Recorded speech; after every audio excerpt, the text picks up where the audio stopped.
Yo, what's going on, everybody? Welcome. Today is Monday.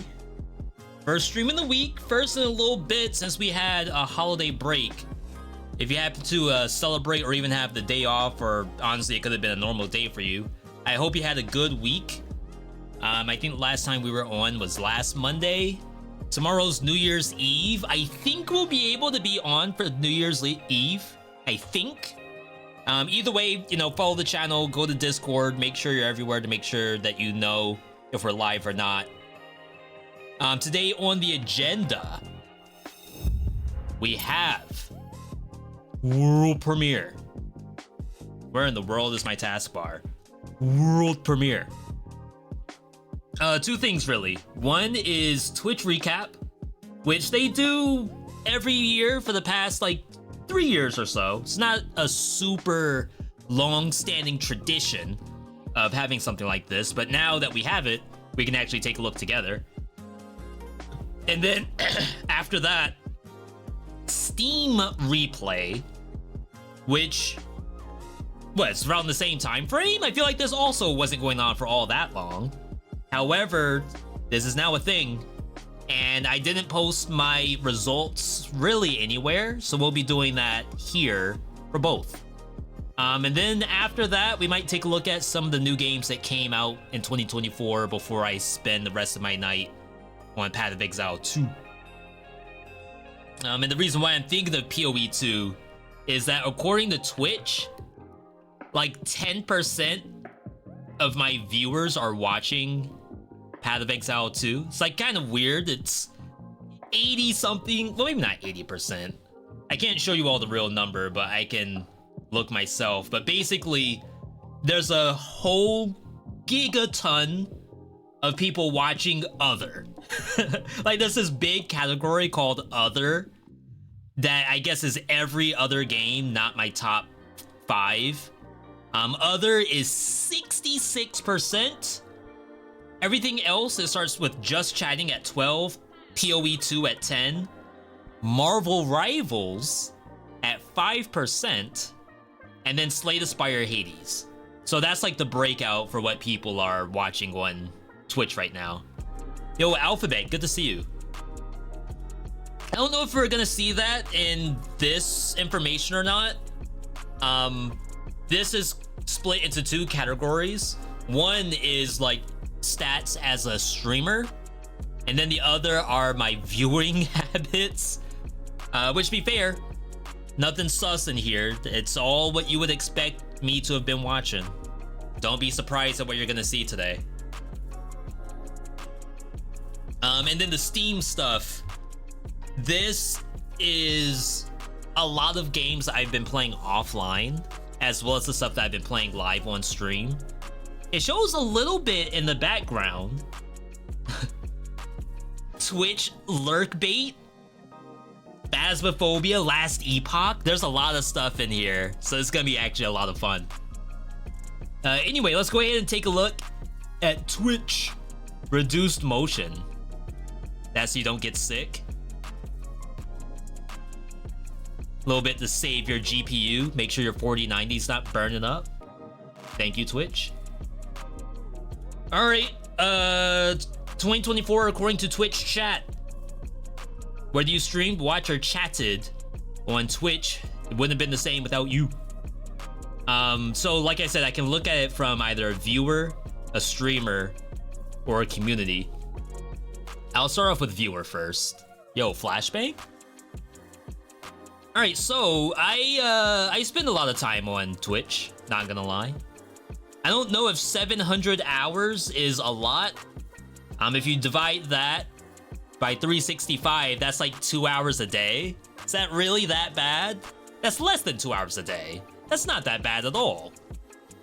You spend more time in Walmart, or you spend more time walking the dog than I am watching Twitch. There's nothing wrong with 700 hours.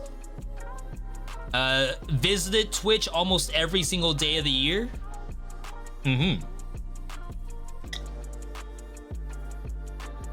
wonder what happened the other 30 days. Was I out of town? I'm trying to think. So 2024, I don't think I traveled that much. I know for sure of like a week that I wasn't on Twitch at all. Huh, I wonder what the other days were. Like, I don't even know when I would have not been on my computer. Your top categories of the year. League of Legends, Path of Exile, Just Chatting, Elden Ring, Balatro. And I guess this is just a blank spot.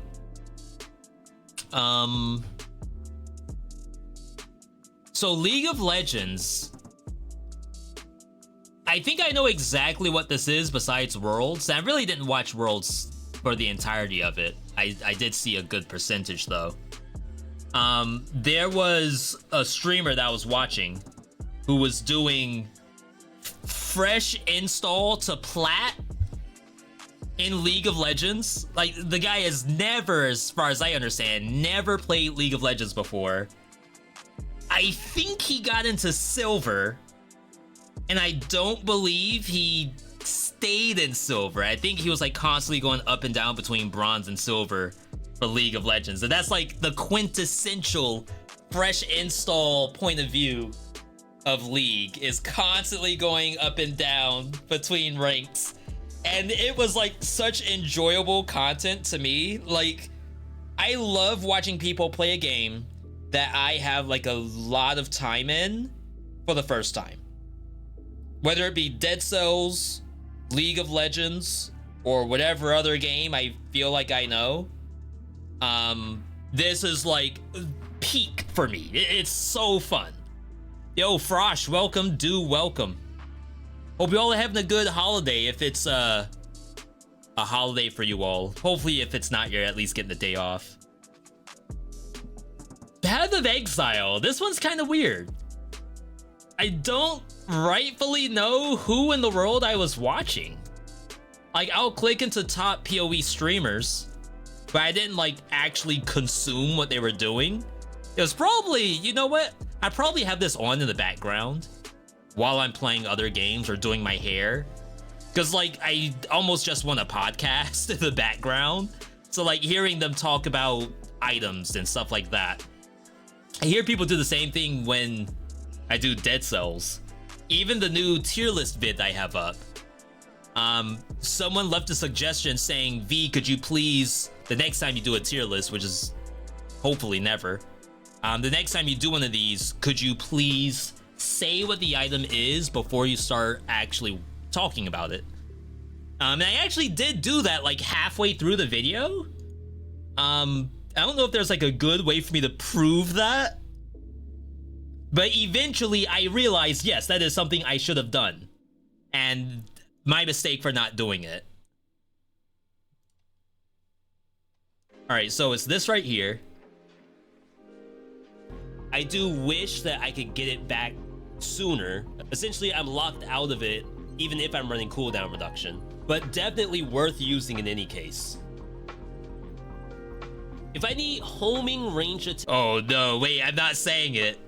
Do I not do it until the A tier? No way.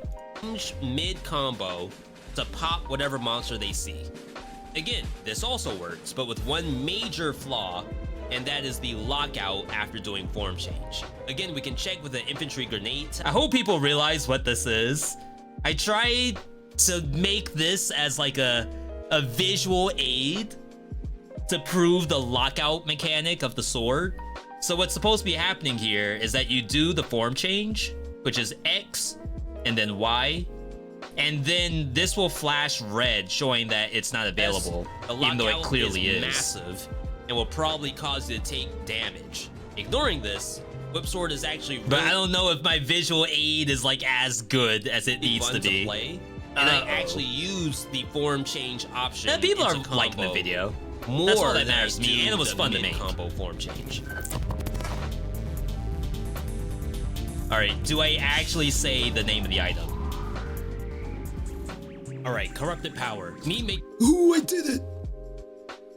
I did it! I said the thing! But it took me an hour to realize that I should probably say the name of the item. Like, I know I say it a little bit, like, in the first bit, But I think from here on, I say it for every single item, so that's my bad. You've seen that before in a fight, the item lockout. I do like Whip Sword, like for fun factor. It's probably one of the most fun items they've come up with, but unfortunately, I rage whenever I get hit using this thing, because usually I get hit and it's not my fault. If I get hit and I have something to do with it, I don't mind. If it's out of my control, instant F tier. So we'll average that out into a B.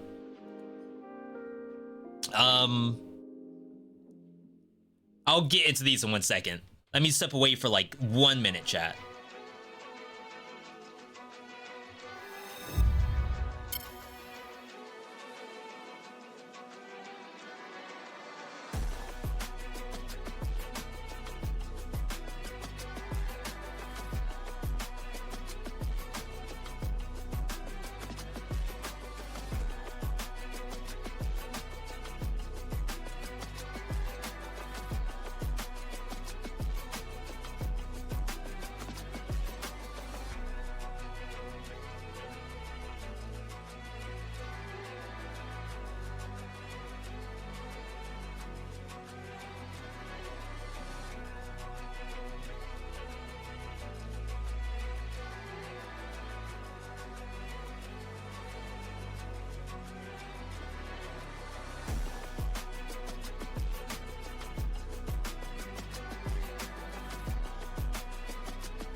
Yo, Isco, good to see you. Welcome, welcome. All right, so the other stuff in here, just chatting, like every streamer just does just chatting at the start of every stream. So it's not really anything to think about there. If you click into a channel, you probably clicked into just chatting at some point. Let's go Vedo fight Vedo. Yo, Marzi. Clean. 1 month away to becoming a giant killer. Marzi, I know that's your favorite weapon. Thank you for that ongoing support. Enjoy the rest of those emotes and the ad-free viewing, as well as that giant killer once it actually shows up next month. Marzi, I don't know if your top watched categories looks like this.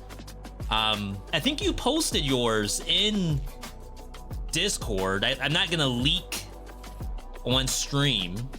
However, I can take like a quick peek and see if it's in here.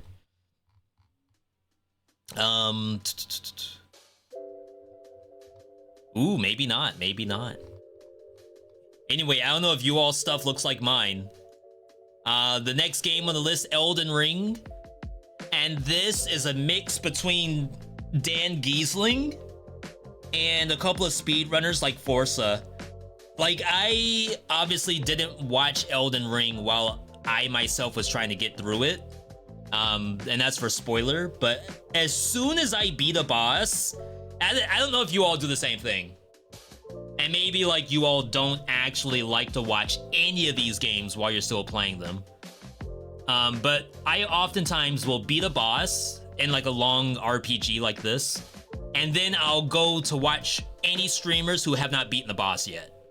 It's a mix between I want to see how they do it, and I want to see if they're able to beat it faster than I can. Is that toxic?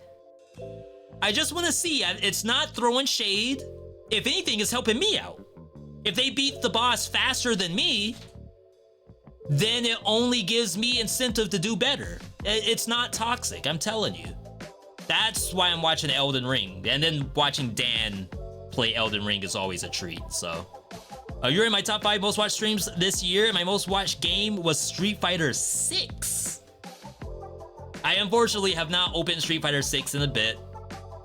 But I have been playing a lot of Marvel Rivals. Hopefully that counts to get your PvP fix. Oh, okay, so Blatro's in here. This one is probably from me AFKing and chilling in Halien's chat, because there's like a long time where Halien was on. I think he's playing Balatro right now, as a matter of fact. Balatro ARC, and I have not finished Balatro. I don't think I've beaten Gold Stake for sure. I don't think I've beaten Orange Stake either. So I'm not done with this game, but I'm far enough where like I can watch people and there's no such thing as spoilers in Balatro. This is basically like watching someone play Luck Be a Landlord. There's no real spoilers there. It's just like, are you able to win or not? Or Slay the Spire. It's like watching someone play Slay the Spire. Every single run's gonna be pretty different, and then it doesn't really spoil anything for you. If anything, it just makes you a better player by watching. Yo, Pyro, good to see you. Pyro, what does your... Oops. What does your Twitch replay look like? I'm sure it looks exactly like mine with the League of Legends, Path of Exile, Elden Ring, Balatro combo. Ain't no way Pyro is not watching the exact same stuff. Your favorite streamers this year? We got our good buddy Esty. For those who don't know, I think Esty's live right now. I'm not gonna do the the knock feature. Collaboration knock knock. Yeah. I feel like if I do this, it's gonna break my stream.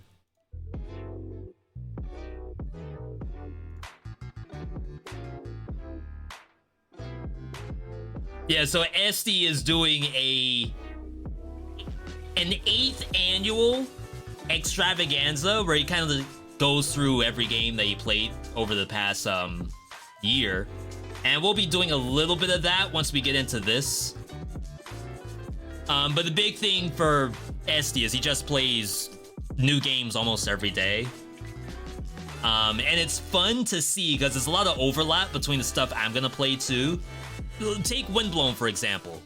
Windblown, watching it from Esty's perspective is completely the opposite of my perspective. That's not to say that he's like bad at games. It's more so like, you know, I'm gonna love the game.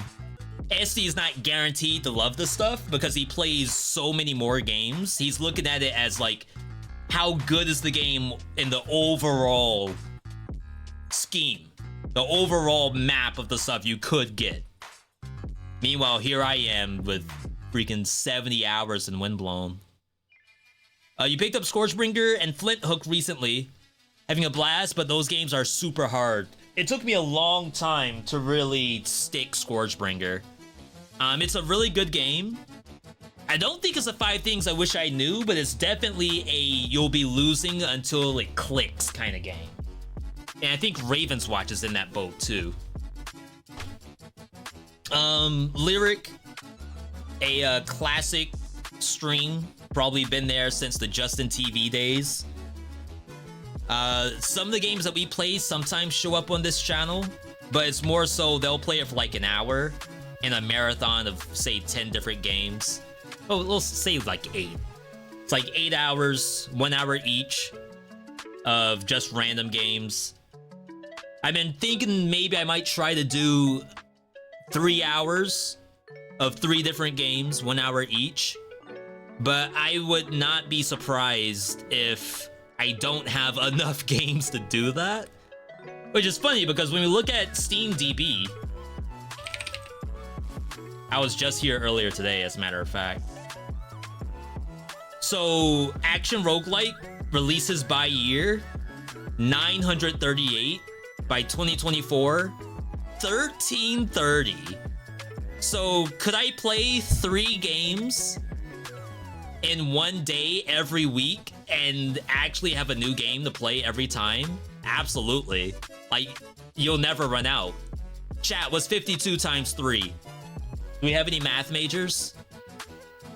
I like how you have less than 100 hours and your most watched stream. It's because I click around a lot.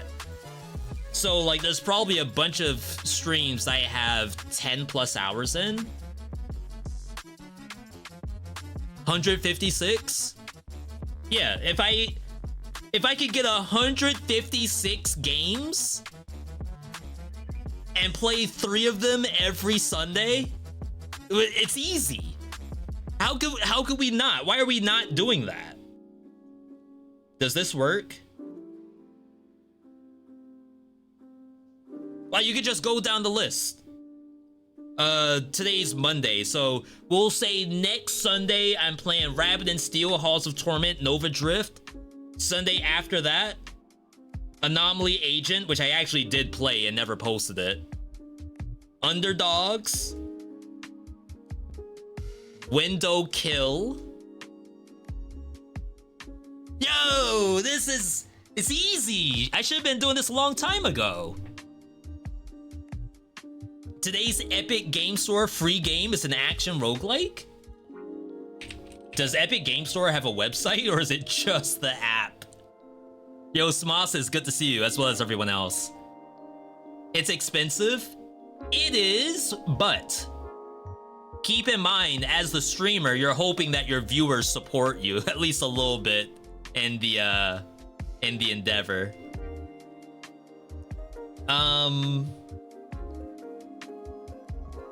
Protected. I do have this. We did post a video about it. I think the game's okay. It's definitely not a bad game.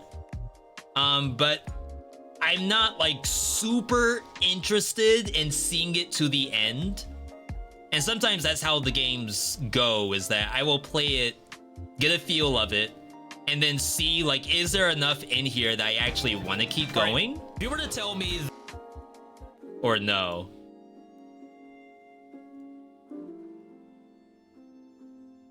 I think the real issue for me was the boss.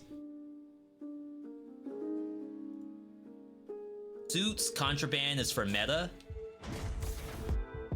So I think if I try Window Kill, Contraband, it's shows actually good. Oh snap, that's a endorsement. I need a new gun. I feel like there's so much of the game. What's this quality? Oh no! That's why so would bad. It auto 720? I watched a little bit of our good buddy Jawless Paul. Yo, shout out to JP. Especially once you start finding things that upgrade your weapon. I've always been a fan of the barter system. All right, I just want to show the boss. Funny to me. Sometimes games like this live and die on how entertaining the boss is, and I would say this boss was a little bit of a snoozer. Just a little bit, though. I still died to it. I'm not saying it's boring and it's an easy kill. But now I know we have iframes on dash. Yo, you all hear this music?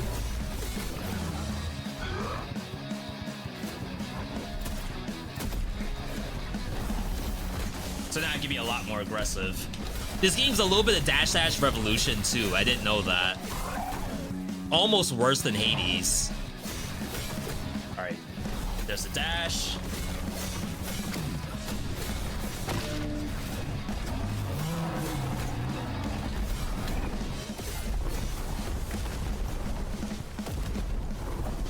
And like, don't get me wrong, I don't mind dashing, but it's just something about damage. It's gonna do like a spit attack pretty soon. It's like this right here. It's like stab, stab, dash, stab, stab, dash, stab, stab, dash. It's like, eh. We're getting some backstabs. Almost reminds me of Wizard of Legend 1 a little bit, where you basically have to wait until the monster's tired to actually play. Dang. It's not really what I'm waiting on for this boss, but same idea where it's like, okay, I can attack so long as I'm pressing the dodge button. Oh my god, of course that spawned there. Double jump. Triple jump. Oh, oh baby, a triple. Double dash. Wow, okay. That, yeah, so I died to the boss twice in this video, and that, like, not me dying makes me not want to do it again, because I don't want to say that's the case, but there was just something about this boss where I was like, I don't know if I need to do that boss again. Maybe that's a me issue. Anyway. We'll be getting into, like, all the games I played this year over here. But yeah, the idea of playing multiple games per day, and that's like the actual docket, is Try Me, basically. Except 3 games, 1 hour each. Love it or hate it. Just leave it there. We don't play longer than the 1 hour. Trihex did a long subathon. Like a multi-month subathon. Which is... I don't want to say it's new meta. If you all are like actually watching Twitch, some of the biggest streamers do subathons. They go on for like quite a while. But most of them nowadays are not simply, I'm up, I'm gonna play games, and then I'm gonna record myself asleep, and then just rinse repeat until subathon ends.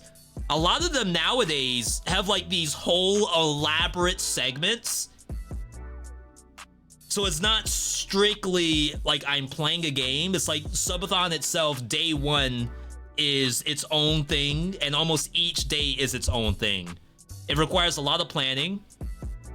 No idea how you do it mid-subathon. If you have no idea it's gonna last for 4 months straight, how'd you come up with the stuff for months 2, 3, and 4? At best, I can come up with stuff for a week. Shoot, I barely even know what I'm doing today. I loaded up today's stream and I remembered, oh yeah, Twitch recap came out. Like, how in the world am I gonna do more than that? V, how much of Hollow Knight have I played, and what's my opinion of the game? Should be in here, right? Games. VeeDotVod known for his Hollow Knight gameplay.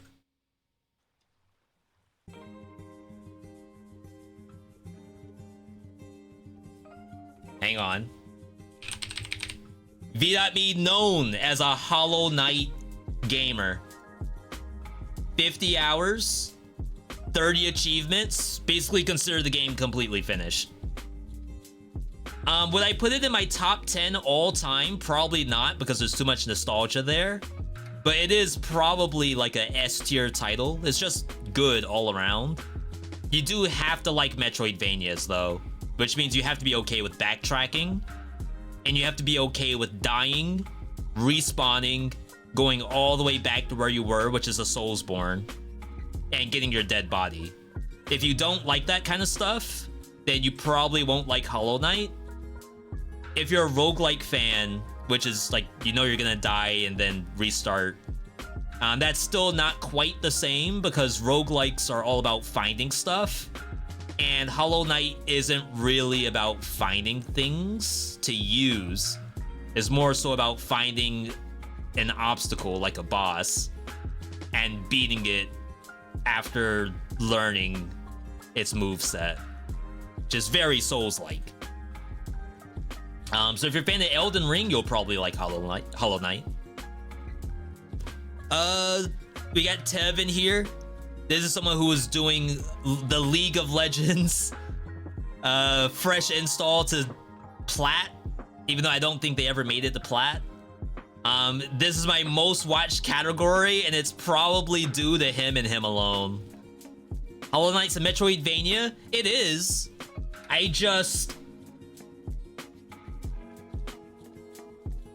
So if you compare it to Castlevania Symphony of the Night, Castlevania involves finding items and using them. So for example, there's a bunch of different whips and swords and armor.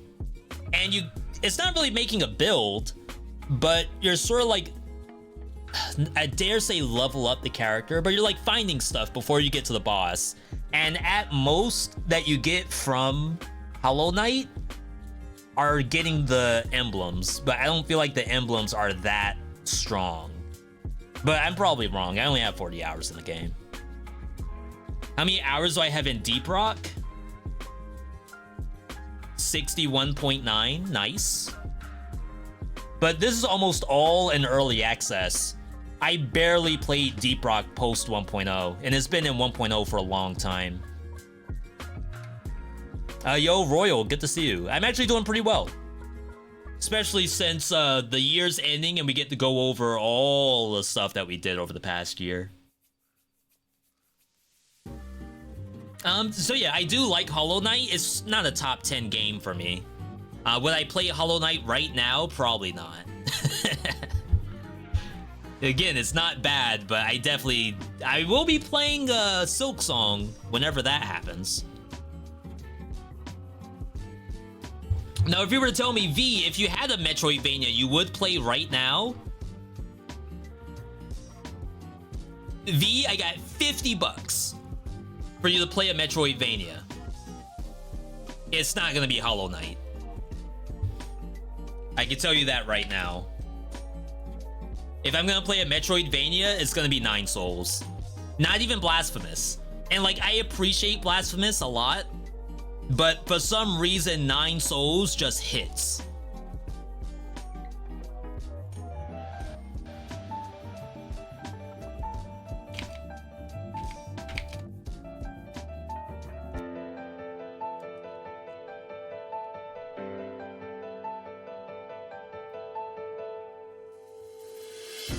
I'm not gonna say it's better than Hollow Knight, because I think that's a lie.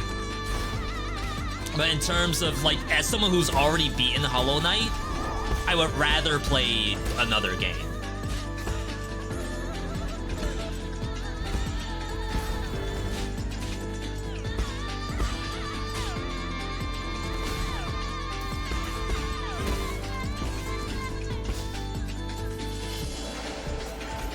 Thanks to you, I got Blaze Blue, and you love that. Yeah, that game's actually... It's funny, there's a sale going on, a bundle for Blaze Blue and another game, and the bundle is called Saved by Community.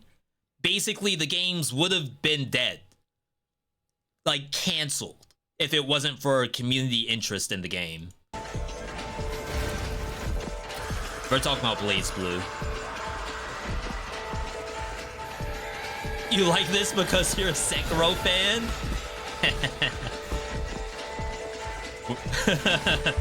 I'm not gonna say no.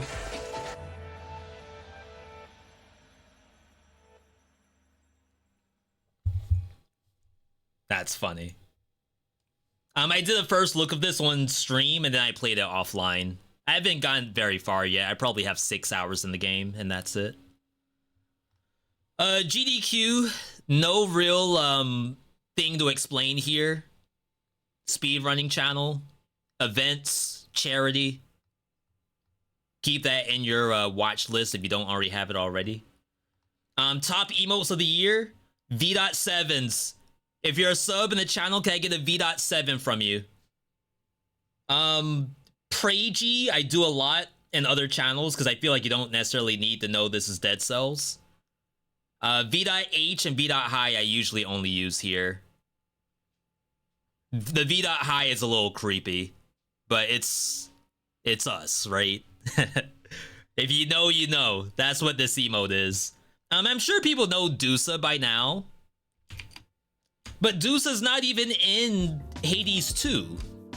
So for all we know, there's gonna be a situation where like this needs to be changed to the ghost girl from Hades 2, whose name escapes me for right now. Found myself downloading multiple roguelikes this month. Ended up only playing Dead Cells, trying to get past 3BC. A good buddy of mine, we were talking about roguelikes in general and how people play roguelikes. And to him, the idea is that there's not a lot of people. Where's Steam? Yeah, here we go. There's probably not a lot of people who play these games like we do.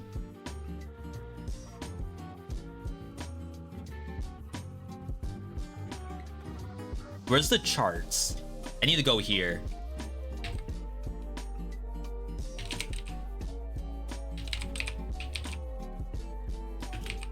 Oh my god. Can you not type it? That's fine. There's probably not a lot of people who do this, where they have like a specific roguelike that they just play over and over and over and over again. Where that's essentially their main game. There's probably, in his opinion, there's more people out there who are playing roguelikes one after the other, or in between whatever their main game is. So for example, you may be a League of Legends kind of person, and then in between queue, because you're playing top lane, and it takes you forever to get into a match, in between that, you're playing Brotato. Or maybe you're playing some Gunfire Reborn. And that's not how I play these games, obviously, but it was an interesting idea. So I guess for someone who, like, you're playing Dead Cells, you get to 3 BC, but you have a bunch of other games to play, it may be the case that, you know, once you're done with 4 BC, you might swap to those other ones. Gifted 16 subs, contributed to 3 hype trains. I apparently got a 2024 badge. Testing? Where's my badge? I don't see jack squat. And then share. So that's like, that's only one piece of the puzzle. The streamer piece, though. This is the big part. This is what we need to see. You gotta activate your 2024 badge. I think I like my badges. I streamed for 958 hours. All right, math majors. 958 divided by 24. I know it's probably down here further. I don't want to see it. How many days is this? If you pull out the calculator, you gotta show your work. I don't care that much. As a matter of fact, using the calculator is probably a skill. This is only 40 days? Wait, what?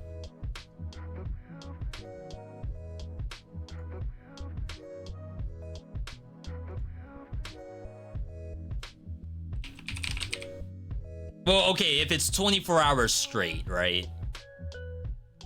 Then sure. Okay, I hear you.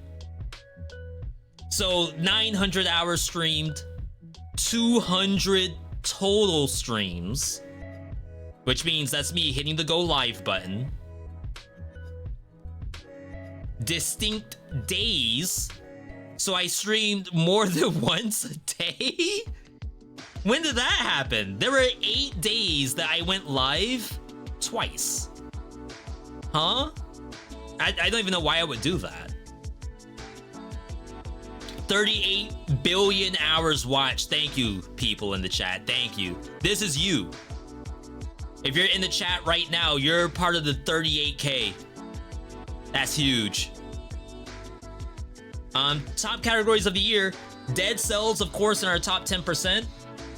Goes without saying, but also we had the privilege of Dead Cells End is Near update.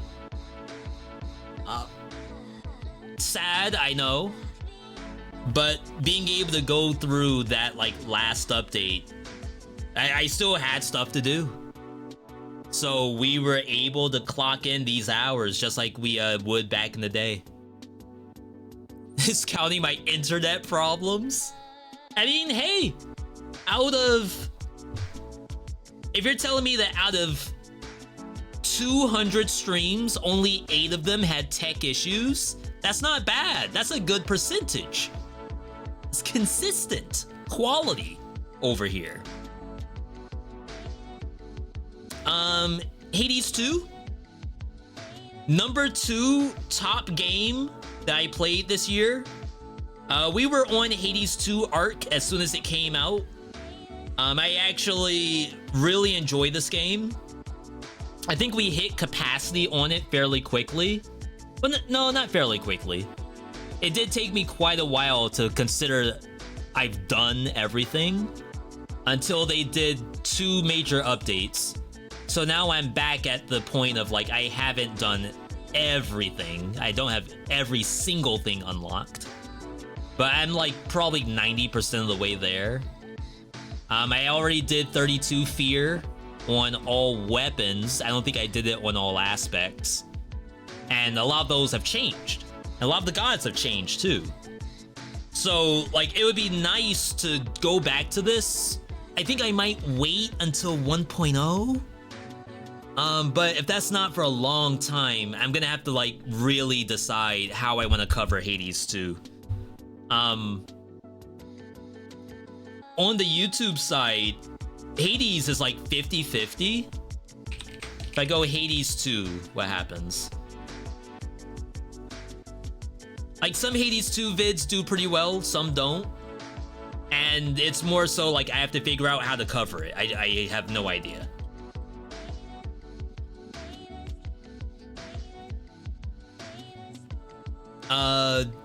Just chatting, this is usually guess the game, which we did quite a bit of. There's also some words on stream. Sometimes I'll do marbles and just chatting instead of going to marbles, because I want to make sure that I don't get the wrong people. Elden Ring, we were on maidenless Elden Ring nights for a long time. DLC, really good. Like, I really think that if you aren't a fan of Souls-likes, or you've never played a Souls-like before, and you want to do your first one, I think Elden Ring is the game. If you did Demon Souls on PS5, Dark Souls 3, all of that stuff, and you don't really think you liked it all that much, I think you may still want to give Elden Ring a chance. Is that Goat Simulator? No, I think it's a placeholder image. The closest thing I've played to Goat Simulator is Cult of the Lamb. Number 5, Windblown. We were on Windblown Arc for quite a while. Which, not gonna lie, I would love to do some. We're pretty caught up on the content though. I know they just did an update and I don't have everything unlocked in it. But I don't want to get burnt out on it. It's tough because, like, obviously when you think about Dead Cells and Hades 2, we played these games like straight until we hit the point of we have done everything. And Windblown, I feel like we're already at the we've done everything mark, but how much more can I do after that? I don't know. That's why between this and Rogue Prince of Persia, I'm kind of like waiting update after update. Goat Sim win? I mean, if I ever do that subathon, maybe. Play online? That was fun. We did like 2 days of online Windblown gameplay, and obviously I could do more than that. Right now, yo, Professor Broman's playing Windblown. Not an ad, maybe. Okay, it may be. But I oftentimes leave this turned on. Okay, it's for Monopoly Go. See, they're doing standard Windblown. This game, I guess it's just checking it out. But still, that's sick. How about some Caves of Could for a Steam sale recommendation? I wonder what it shows for me. Oh, I have to go to home. Winter sale. Oh, I have this on PlayStation. Games on my wish list: Potionomics, Chained Echoes. Vellum is apparently okay.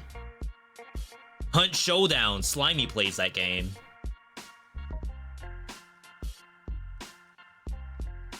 Games under $10. I have bought this game too many times. Even though I did just see the movie, chat, if you have not seen this movie yet, you gotta do it before you get spoiled. Is anyone still playing this? This game was huge.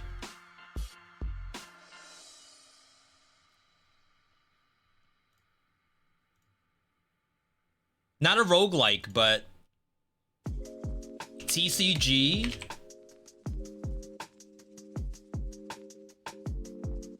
There's still people in here. Chat, I never touched this game. I was so close. Cobalt Streak almost had me on it. But I held out. My $10 is safe. Top played on Steam Deck. Dark Fantasy Superhero. Do they not have roguelike in here?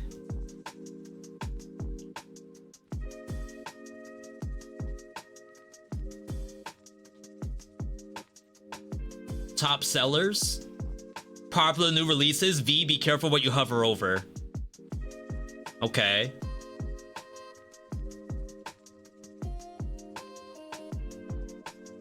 I gotta give suggestions.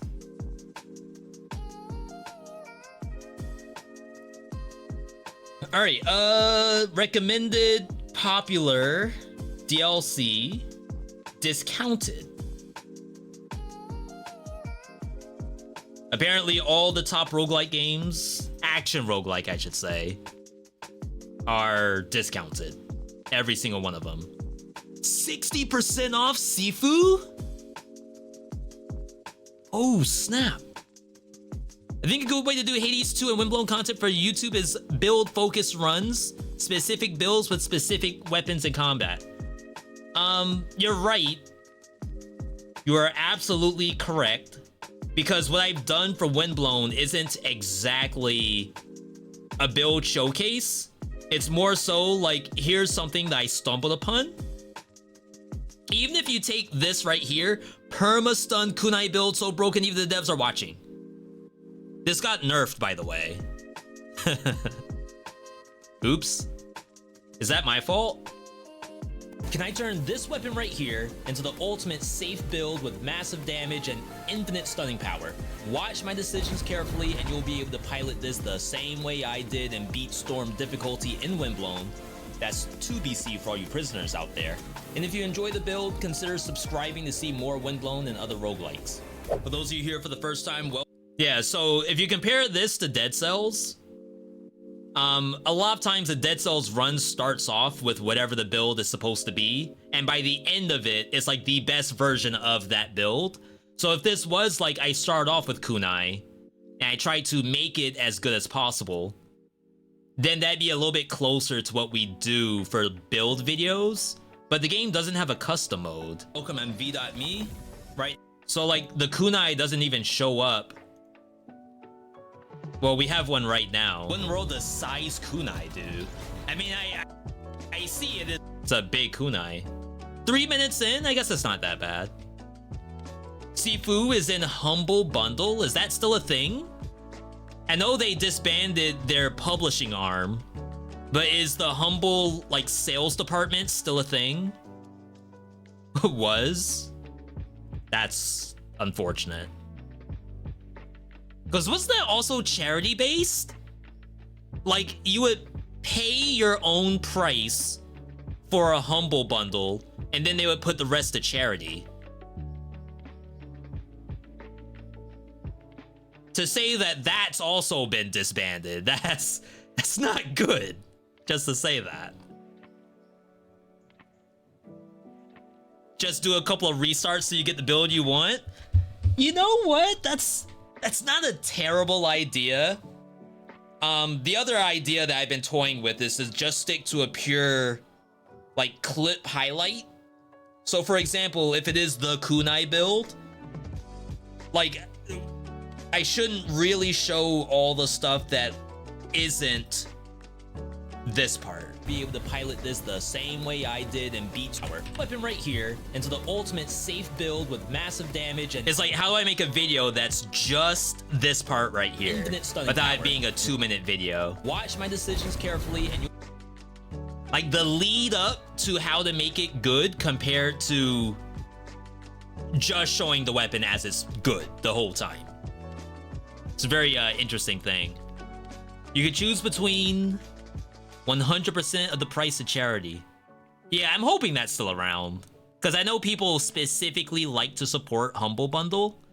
But if they disbanded both their publishing arm and the sales department, then we're kind of SOL. All right, continuing on, top stream of the year. Your top stream was 1,000 viewers. If I remember correctly, this is Hades 2. Right here. Hades 2 release day. A lot of the roguelike folks that you all know, we were all playing Hades 2 at the same time. And there were some raids going around, so I think this was probably a Halion raid. But even outside of that, week 1 Hades 2 content was kind of popping a little bit, which like made me want to play these roguelikes on release. It's just a lot of them don't really have a lot of people watching them on release. So like if you look at the top action roguelikes right now, the only ones that released this year are Hades 2. I don't know if Played Up counts.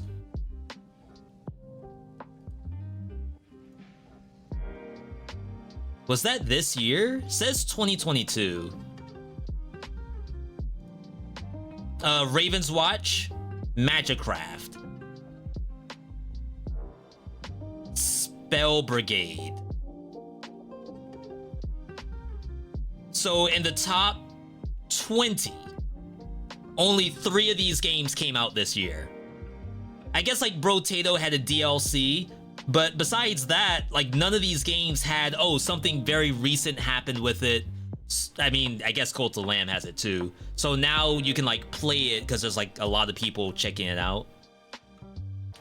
Check out Redacted. Yeah, we did a Redacted video on YouTube. Muck. We did play Muck with Wholesome Burst Live. I like the gameplay. I don't like the base building part. It's not really base building. It's more like,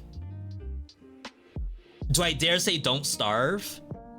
Basically, you have stone weapons, and you eventually have to go up to like diamond tier weapons. Maybe that's how Minecraft works. So the gameplay is fun. Trying to take a stone axe and turn it into a diamond axe it's okay so long as the world generated properly, and it's easy to find that stuff. When it's not easy to find it, I feel like it's kind of rough. So yeah, like this right here, this is Hades 2.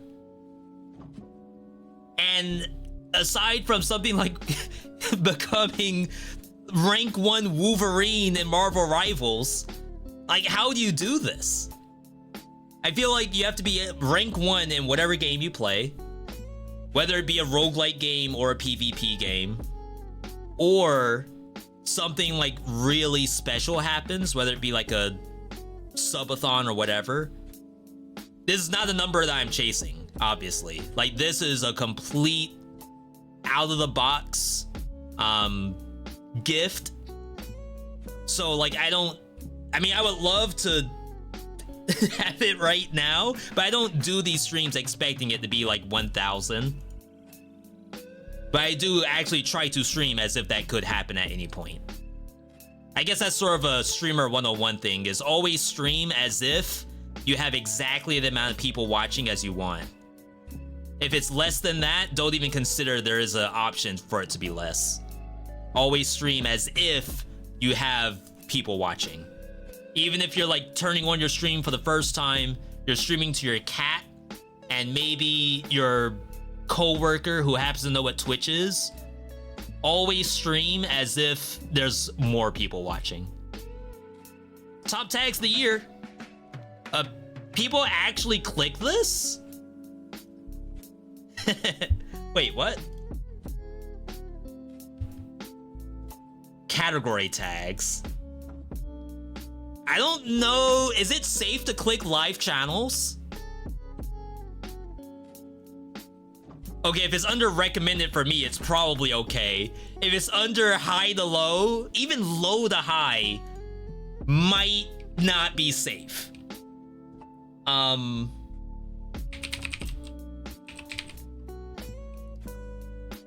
Wait, someone's actually using the tag. That's not me. Oh, it's just me. Wait, so people actually click that? Interesting. So top tags of the year, Roguelike God. I just want people to know that we're, you know, trying our best out here. Backseating enabled. People do care about this, I think, in both directions. Some channels, backseating absolutely abolished.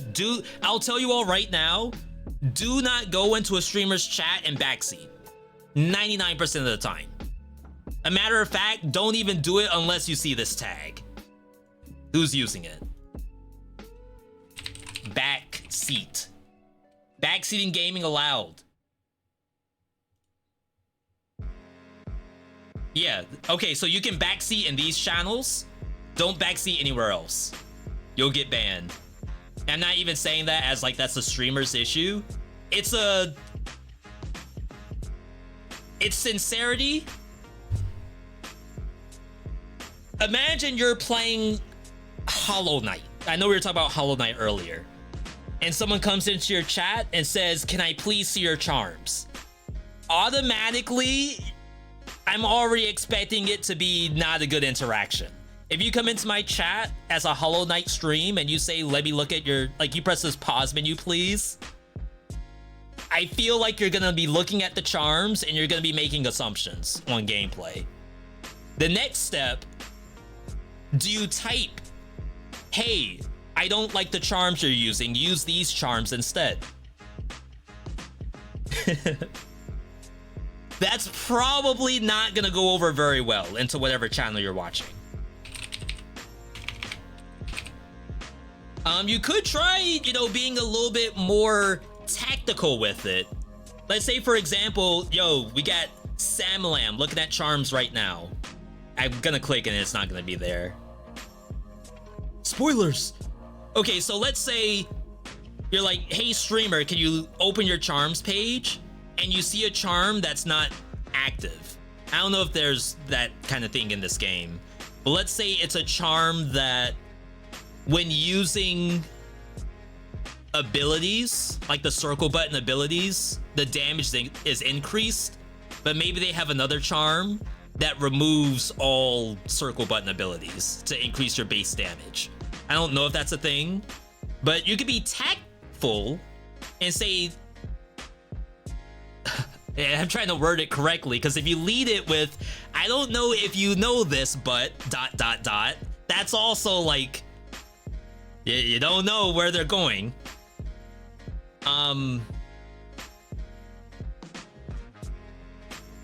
You could say, "Hey, do you like the sword charm or do you like the magic charm?" And they could look at it and be like, "Yo, I love the sword one. I didn't even realize I had the magic one equipped because I love sword." And then they take off the magic one. That's tactful backseating. You gotta think outside the box because you don't want to get banned. On my channel, I don't play a lot of games that people can backseat in a way that I feel as if it's unsolicited advice. Most of the time, the games I play, if you all come in and say anything, it's either a collective effort. Let's say I'm playing Raven's Watch and someone says, Wukong's Hadouken build is sick. Please play Hadouken on Wukong. I could just say no. We're doing dash attack. I'm not gonna swap the Hadouken, but thank you. Do I like sword or magic in Hollow Knight? Sword for sure. You could lead with did you know X and then elaborate. Only if they say to please elaborate.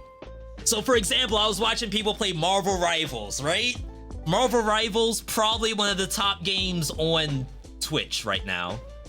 Very, very fun. And let's say you're playing Black Panther. We got Tectone playing Black Panther right now.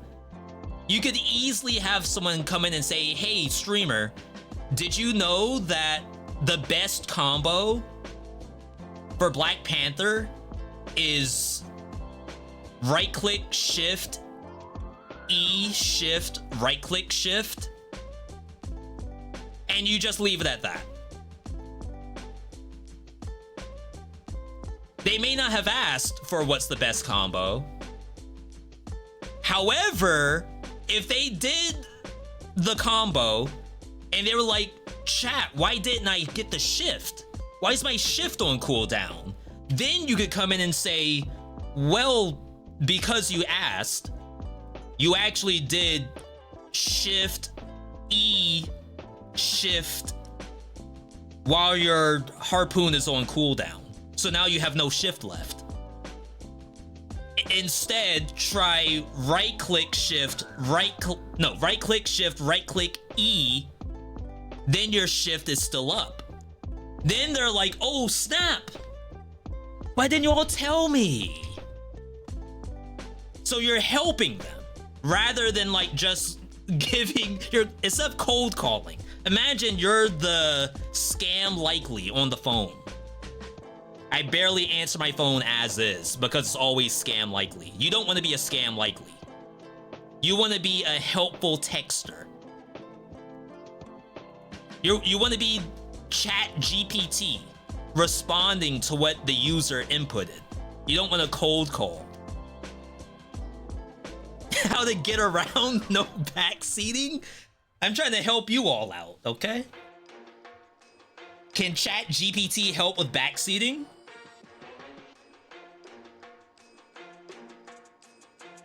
What's Google's thing?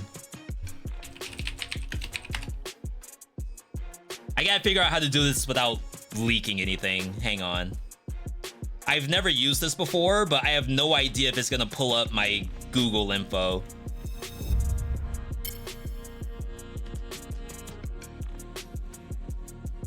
Explore Gemini ecosystem.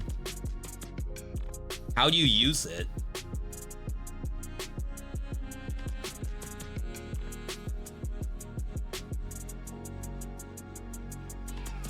Chat GPT has got to be backseating you, but you asked.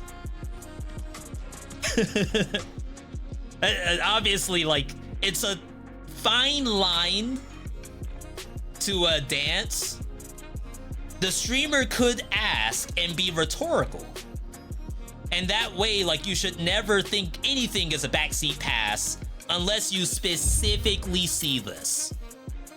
Some people even have that as a channel redemption.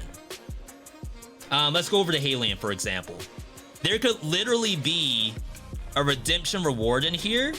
Shout out to my 90K, by the way, on Backseater's Pass. So, like, try checking that first before you type. Okay, we also have the black tag for tags of the year. And this I will probably always have for the entirety of my time online. And I use this tag myself. Like, I'm not sure how many people in my own chat use this, but there's a lot of people out there who just want to explore Twitch. And those are like simple ways that they might do exploration. There's a lot of ways you could explore if you don't have any idea on what channel you want to find. you could simply type, like I did with Roguelike God. You could, like I wanted to type Spanish. This seems so dangerous. You could type Spanish. And now it's gonna show me, okay, V, here's a Bloodborne channel. You know Bloodborne, you love it.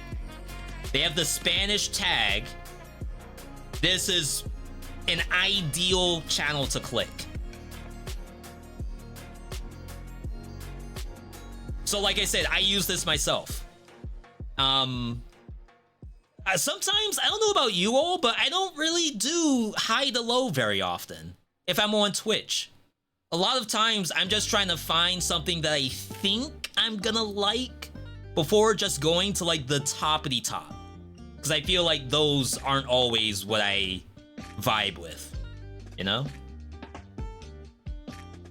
Sent lots of chat. Top channel emotes. In my own channel, VeeDotHi, VeeDotH, V.F. Why are we using F so much? What happened? I'm not dying 800 times, am I? Well, it could be like a bad item or a reroll. Yeah, actually, this could happen a lot. If we reroll an affix on a weapon and it eats it, F's in the chat. I think there's also an auto thing. Can I get an F in the chat, please, for V.F?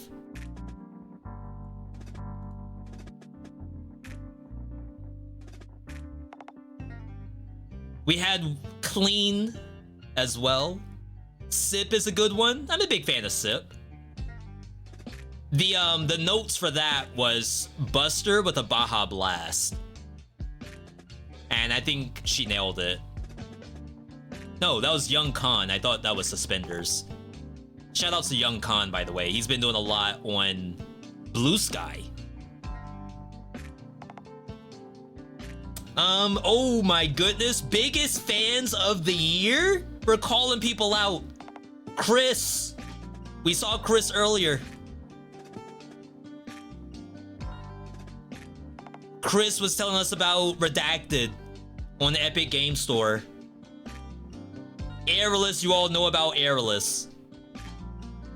Subathon goal.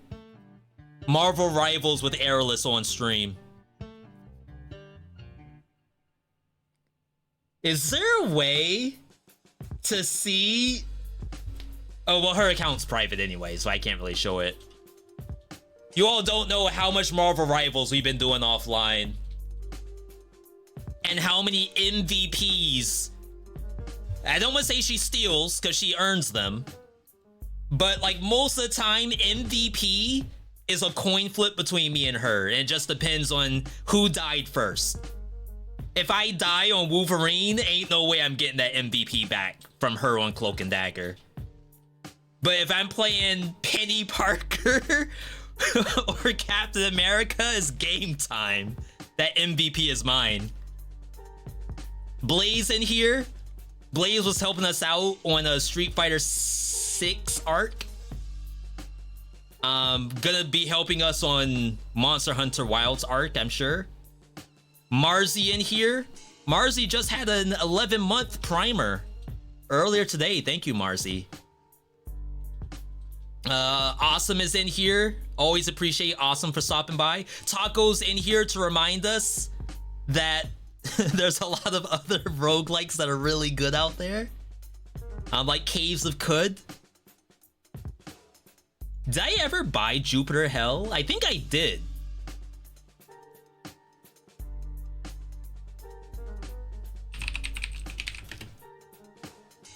Oh, it would have said in library, right? Crap. Oh my god, 70% off? For how long?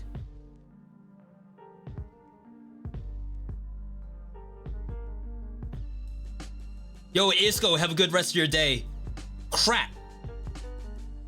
Add to cart. Alright. Let's do this. Not right now, but trust me when I say it will be done offline. New Year's resolution, play Jupiter Hell. Sale ends January 2nd. All right, we can procrastinate for another day. Pyro is in here. Pyro we saw earlier with the VeeDotHi in the chat. Thank you, Pyro. Dyson is in here. Dyson's following me on Blue Sky. I did a skeet earlier on how good Sonic 3 the movie was, and I got a nice Blue Sky thumbs up, whatever they do over there, from Dyson. Dad Vidian came and also talked about new roguelikes. I think Dad Vidian also talked about Redacted, right? Either way, thank you, everybody. Slimy, I know you're out there in spirit. Is a skeet a Blue Sky thing? I mean, it was a thing before Blue Sky too, but I can't really get into that. Number of collaborations this year. Top collaborator, Loot or Die. So what, I've only done 2... What do they call this? Stream together, right? I've only done 2? That doesn't seem right. I've done at least 3 with Retro, but maybe I haven't. All right, chat, write down these New Year resolutions. Resolution number 1. Every Sunday, we'll play 3 new roguelike games for an hour each. Number 2, I already forgot what number 2 was. Play Jupiter Hell, that's number 2, but it also kind of leads into number 1. Number 3, more stream together. Because apparently Twitch cares about that a lot. I wouldn't be surprised if they're boosting me if I do stream together, or else maybe this top thing wouldn't have happened. Raids received 132 raids. And we know we streamed 200 days. That's almost a raid every 0.75 streams. Holy. Halien, 41 from the homie. D-Hex, 17 from the homie. Loot or Die, 16. Sheesh. Shoutouts to them. We can't really rate them off that often because they usually stream before I do. This is a new resolution. Raid, Halien, D-Hex, and Loot whenever they're live. I have only raided 37 times. We should probably bring that number up. How can you do stream together? How could I not be doing stream together if we have Host vs Live every Wednesday? So, 2 reasons. Number 1, stream together breaks my stream. Or at least it used to. And I think that was because of Voice Meter. And now that we've gotten rid of Voice Meter and now I'm only using the Rodecaster, I might be able to like not have my audio break. Number 2 is that there was a while where I was actually live on Twitch. Raps and Lawlash, it would be like 5 a.m. in the morning for them, so they aren't gonna go live because it's not their normal like hours. Retro had some computer and internet issues at the time, so to add on stream together was an issue. And then Wander was streaming to YouTube.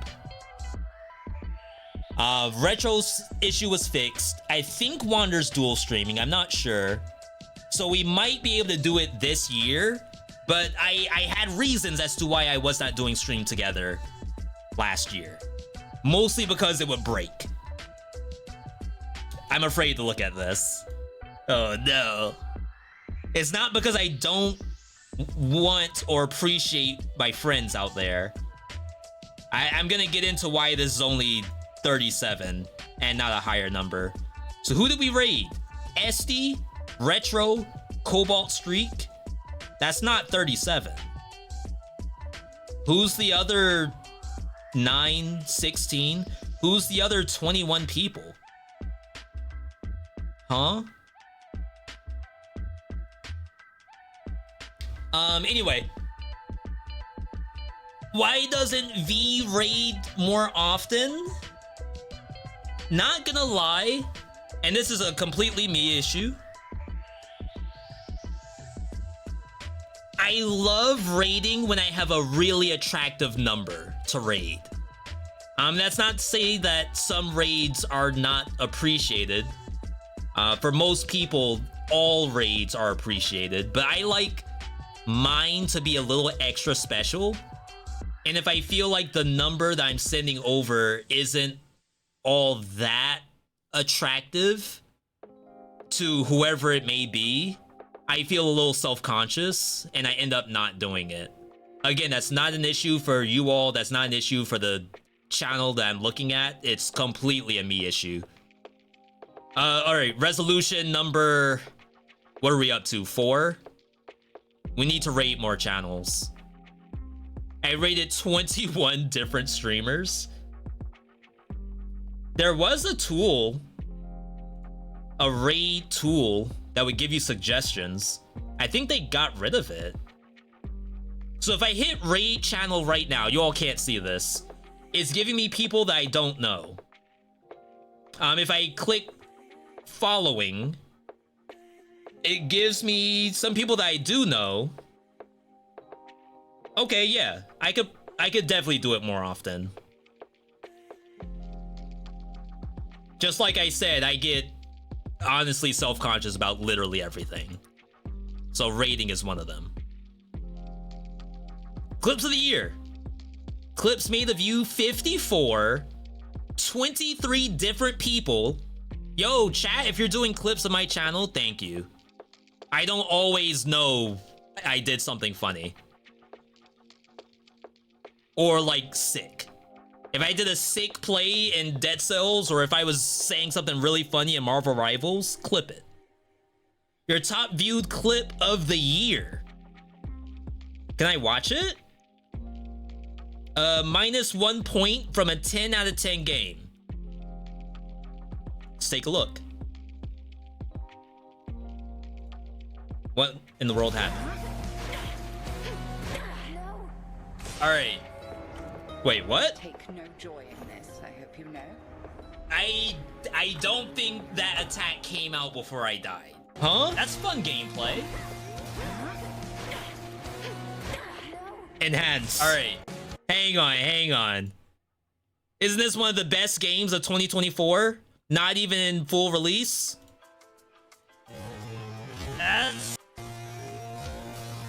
Chat, is this a get good?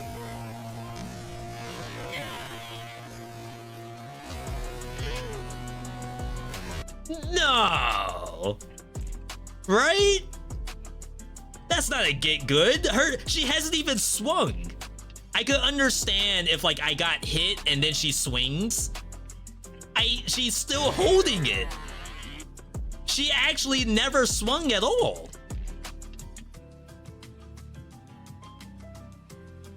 This is a hitbox team and animation team issue. They aren't on the same page. Animation team never walked down to the fight department. Or vice versa. Simply outplayed.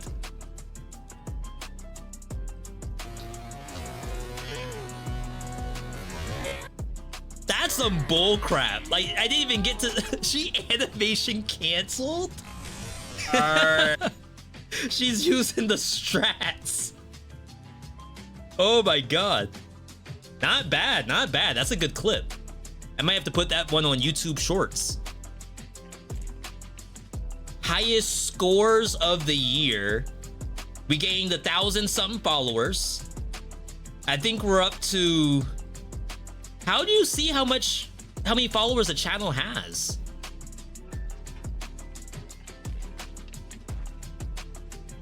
Hang on. I'm using Twitch for the first time.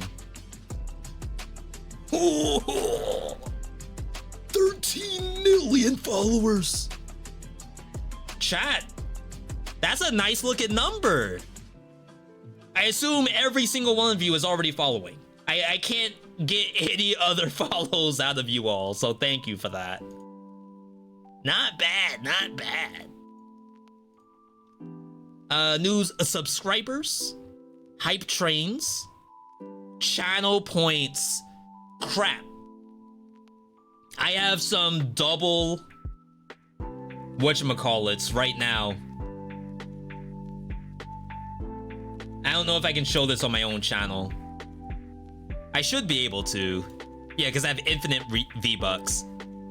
I have some people who are double VIPs. 120,000 V-Bucks submitted twice. And I'm still trying to figure out what to do. I could put like something down here. VIP 2 section. You're getting close to redeeming it 2 more times? I mean, would you all be okay with a like VIP 2 leaderboard down here? Because I don't think there's anything tangible in Twitch to supplement this. Like, besides becoming a mod. And like, okay, if someone said, V, I would love to have the mod sword, I wouldn't not consider it if they did like VIP 2 or 3. I just wish there was something like a double diamond or something. I don't think there is. I might do some research there, but like worst case scenario, we put a box right here for VIP 3. Because there's definitely some people who deserve at least that. But I'm open to suggestions. I had... Ooh.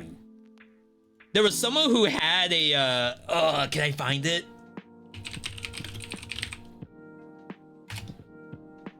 Someone made a Google Doc of channel point ideas.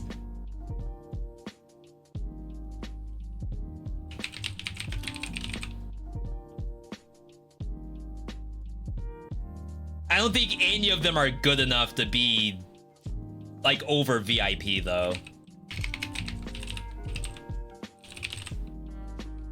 Yeah, I can't get to it while I'm on stream, but it's a lot of people out there have things like end the stream early, stream for another 30 minutes. We did have suggest a game that was different from draft. It was like 50,000 V-Bucks and I'll play whatever game you ask for. And like you choose a specific day for it. I took that off because I was getting a lot of non-roguelikes and I don't have those, so I would have to buy them. At least with a lot of roguelike games, if I don't already have it, I could probably get it. So like if someone said, V, please play Tekken 8 and they redeemed 100,000 points for it, how am I gonna play Tekken 8? How am I gonna get that? That's like a $70 game, right? And they may say, V, I don't want you to play any character but Ed. And now I have to buy the character pack. So I ended up having to take that off until I find some other way to do it. But outside of that, we used to have Buster treats where like you could pay to give a treat to Buster, but then I don't want Buster to become obese. We had, which someone used to be a really big fan of it, we had jelly bean redemptions where I would pull out the Bean Boozled, roll the dice, and then eat whatever jelly bean shows up. And eventually we made a whole tier list off of that.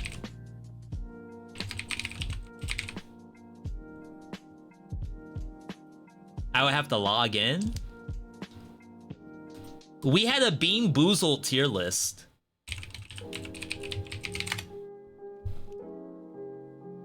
Which one is mine?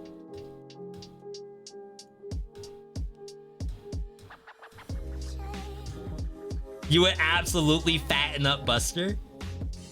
Lucky for him, we put all of his treats inside of a toy, and he has to like punch him out. And he's a really big fan of it, actually. This is like easy. Like I can knock this out right now. Toothpaste is actually not that bad. Barf, not that bad. Booger. Huh. It's a tough one. Coconut. Dead fish. The dead fish. Basically, imagine a fish stick that's been inside your oven or your air fryer nowadays, and you just refuse to take it out because you're lazy. You're also me at the same time. And I don't bother taking it out until it might catch fire. And then you ate that. That's what dead fish tastes like. Dirty dishwater, actually, it's like a tablespoon of Dawn dish soap. And you can smell this stuff too. Like, as you're eating this, it has a scent. You could smell the suds in the air. Canned dog food is whatever. Marshmallow, I could eat these all day. Like this, I need a triple S tier, actually. You could actually smell them. I have them still, but they're probably expired. Peach was okay. Pear was better than peach. Butter popcorn was not all that great. I don't know. This is almost worse than vomit. Like, I could eat a few of these, but probably after the 5th one, it turns into something else. Chocolate pudding was okay. Rotten egg is definitely down here. It's kind of salty. Like, it sounds bad, but it's not as bad as either of these. I know that's kind of weird. Spoiled milk, definitely down here. Instantly smell. It tastes like you're actually... You know what this reminds me of? If you ever had those cereal bars where it's like Trix with like the layer of solid milk at the bottom of the bar, that's what this is. Awful. Like, I don't know how people buy those things. Stink bug, definitely down here. This, it's so tough because it's like 50-50. You get a triple S tier toasted marshmallow. If I could have like a box of all marshmallow and maybe like 10% is stink bug. 100 toasted marshmallow, 10 of them are stink bug. I think I would actually think about buying it. It's almost worth it. Do they have normal jelly bean texture? Yes. It's not like filled with spoiled milk, for example. It's the same like sugary substance. Socks was whatever. It's not even like bad, it's almost just sugar. Strawberry smoothie was actually legit though. All F tier, you don't like jelly bean texture? That's only because you haven't had toasted marshmallow yet. This will change your mind. This will make you be willing to have one stink bug after you've had like 2 of these. It's almost like you're eating sushi. This is the ginger, the pickled ginger, the cleanser right here. Just so you can enjoy a little bit more toasted marshmallow. Sour gummy is better. I would do that if it didn't make my mouth bleed. It's like eventually enough citric acid, I feel like I'm gonna actually have to go to the hospital. Yo, holy. Chat, you did it. Once again, year after year. Yo, King Bob, the only good jelly beans are the ones from Bulk Barn. All of those flavors are peak. Can you buy Bulk Barn online? I can't search because it'll dox me, but can you buy that off Amazon? Or is it counterfeit? All the Amazon Bulk Barn is expired.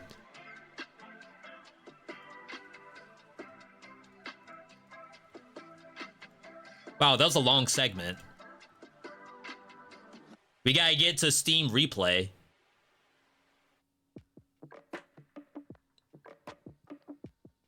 Middle school had you holding warheads in your mouth until you got blisters? Like, I get it, but that's not fun to me. eating a stink bug jelly bean, that's kind of fun.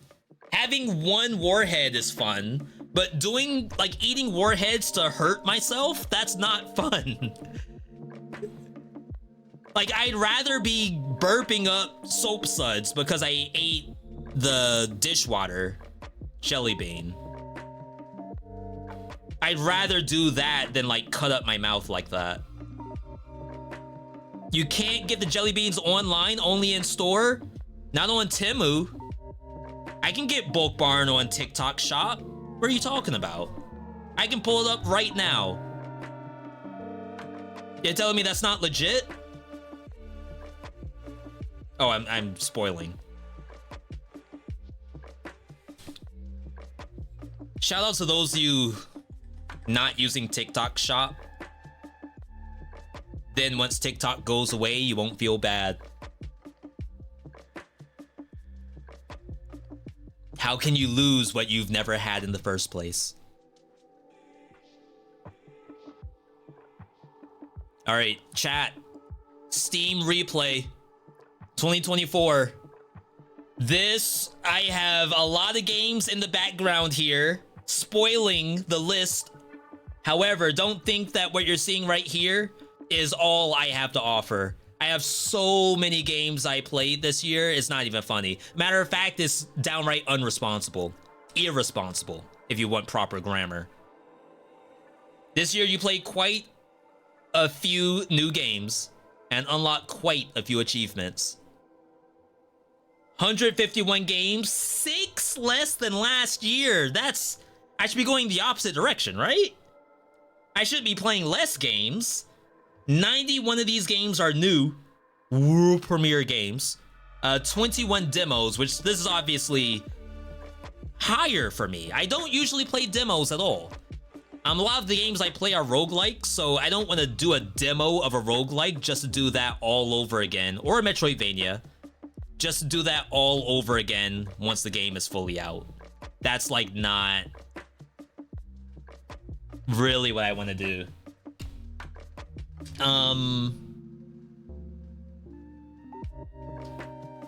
Achievements. I don't really play for achievements anyway. So that's like, 400 fewer? What in the world did I do last year that I got 400 achievements in games? 70% of my playtime is on keyboard and mouse, 30% is on controllers. Playtime. All right, that's the sound of me rubbing my hands together. Not because they're cold. Achievements could have been Binding of Isaac. Maybe we'll see once we go down here. Or I guess I could have checked last year. That's probably what I can do, is check my last year replay. All right, so top games. Path of Exile, 35%, 452 sessions, more sessions than there are days of the year. My hours played. This is gonna be kind of embarrassing. Chat, what you all are gonna see today, please don't think any less of me. Please. Dead Cells 2,600. Path of Exile 1,846. I feel like that's not good. Now, to be fair, I made a video that people said 1,000 hours of Path of Exile is nothing. And that made me feel better. Because the way how I saw it, again, like, I think of playing games as I really want to excel at what I'm doing, and if I'm not excelling, it's like, what am I doing? So I had a decent amount of people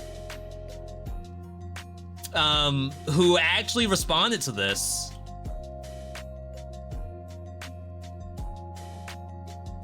$90 comments, and this is not in my wheelhouse at all.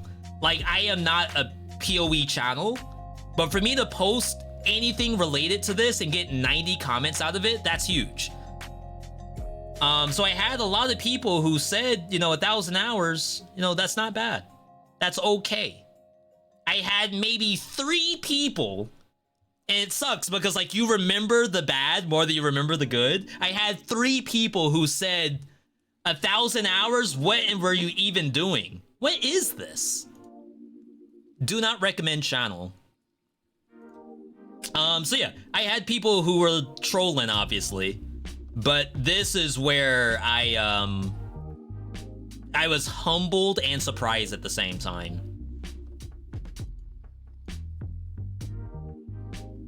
So yeah, 35%. Again, we only played Path of Exile because they made a roguelike mode and fooled us into thinking it's a roguelike, when instead it was just a dungeon that's part of the game, and now I'm stuck. Dead Cells. Again, 90% of my playtime in Dead Cells is all live. I rarely play this offline unless I'm doing a recording for like tier list or something. So surprisingly, there's probably like 120 sessions that are all live streams. Very, very cool. And again, like I play this because you all in the chat enjoy it. There's probably other games you enjoy too, but for the most part, I can at least like guarantee some people will enjoy this compared to maybe streaming Path of Exile. I don't know how many people will enjoy that. Zizarand has 27,000 hours in PoE. We're still in rookie numbers. Yeah, but I feel like I should be in elite gameplay. Like, I don't want to be in rookie numbers and play like a rookie. I want to be in rookie numbers and play like I'm... They call it amateur when you're like a skateboarder and trying to get sponsored. You're not like a pro yet, but you're still very good. That's where I want to be. I want to be very good, but I'm not a pro. Sid Meier's Civilization 6. So we had a Wholesome vs. Live segment where we played Civ 6, and between me and Rhapsody, I think Wander was also new, but I think Wander at least had some hours prior. Me and Rhapsody never played this game before, and then if I were to ask Raps how many hours they've stocked up in Civ 6, probably like 100 something hours. I myself, 130 hours. This was family game night for me. I literally would stay up until like 2 a.m. in the morning playing Civ 6 by myself. Not even finishing the run. Like, I would play up to a point where I feel satisfied, like I will probably win or I will probably lose, and then I would just load up a new world. And I would do that over and over again. It's like a kid playing an iPad game, never actually finishing the game, and just restarting the first stage over and over and over again. Family game night, did I say that? I meant maidenless night. This was maidenless hours for me. Anytime where it's beyond 1 a.m., assume it's pure maidenless gameplay. Or I'm like recording something. So this was like really, really kind of sick, ill, and nasty at the same time. The finish rate for a Civ 6 game is like 10%. What's the achievement data? Is that where you're getting that from?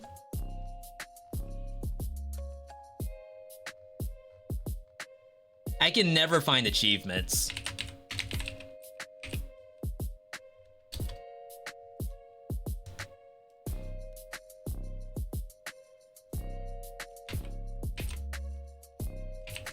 Finish. Complete. How about win? Okay, yeah. So 37% have at least won a game, and it only goes down from there. Science victory is down to 20%.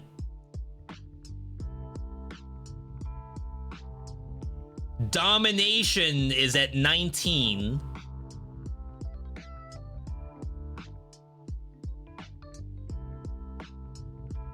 Religious is 11%? That's crazy. Yeah, the dev number is even lower, probably cross-platform and all of that stuff, with no mods or anything like that. That's funny. I didn't want to be bad. I told you all before, my main way that I handle games is I do not want to be bad. Even when it comes to a multiplayer game like Marvel Rivals or League of Legends, I don't want to be the worst one on my team. Anytime where I'm the worst one, I always spam the chat with, I'm so sorry, my first time playing the character, I made a mistake, I lost my ult, I fell to my death, I got tunneled, all of that stuff. Is it all true? Not all of it. Sometimes I make it up. Sometimes I was just bad. However, if the enemy Bucky is 20-1 and I'm 1-10, I got killed by Bucky all game. What do you want from me? Right? How do you compare? I am way above the mark on achievements. Way above the games? Huh? There's people who legit play like less than one game a year on Steam. That has to be a lot of people at under 4, because this is an average, right? So obviously we're above average, but if the median is 4, this seems false. Is this like you go to SteamDB? Median. Is median not average? Is median middle? Even then, that means there's a lot of 0s and 1s.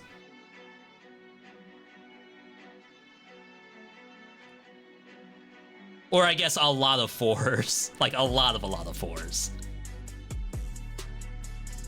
Yeah, so is it these folks? Yes, I have Steam.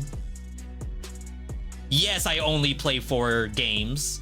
I literally play Counter-Strike, Dota, Path of Exile, and Marvel Rivals. I play nothing else, except Banana every now and then. Is that any of you all in chat? Are you, like, only playing 4 games? There's nothing wrong with that. Maybe I'm the problem. I can't even tell you all 150. I wish I could. But I got bad memory. I got boomer memory. A friend of yours does that? SlimyYy, have you been playing Hunt Showdown? We keep seeing people stream it, and sometimes it looks fun, but I don't know. Is that your top game of last year, SlimyYy? Was Hunt Showdown? Sir Chris played 31 games, 23 new, 118 demos. God bless you, Sir Chris. 118 demos, you're doing good work out there.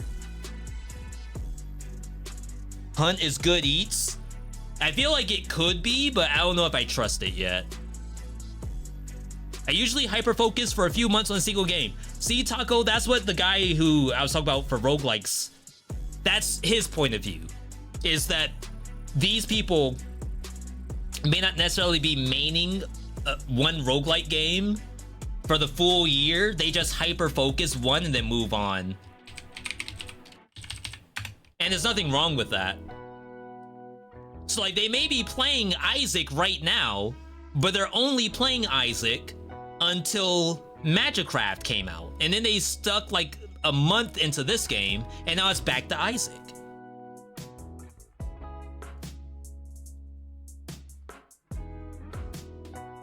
New releases, 42%.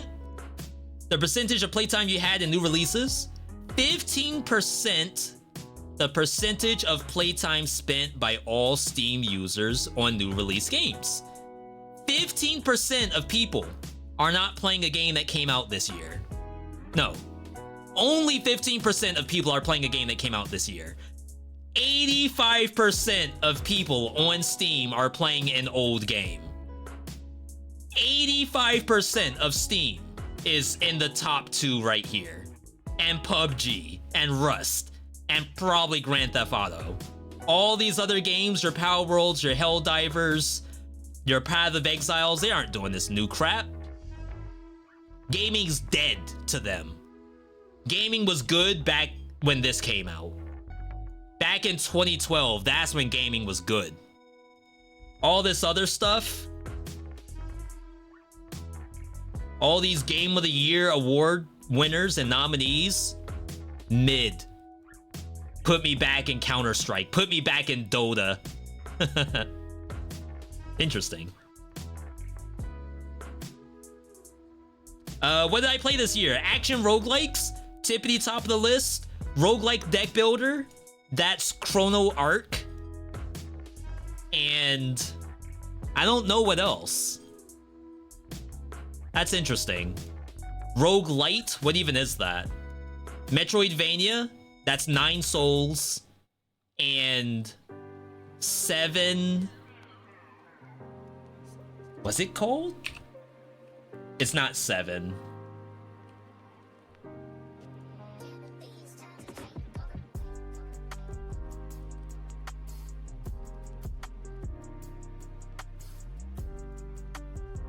Hang on, hold.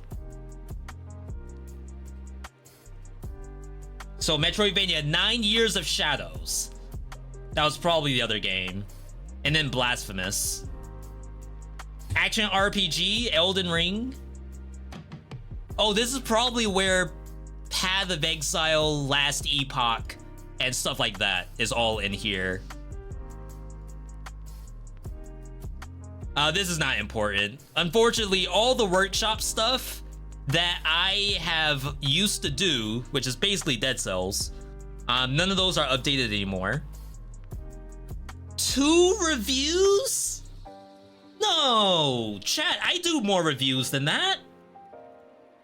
Uh-oh, hang on.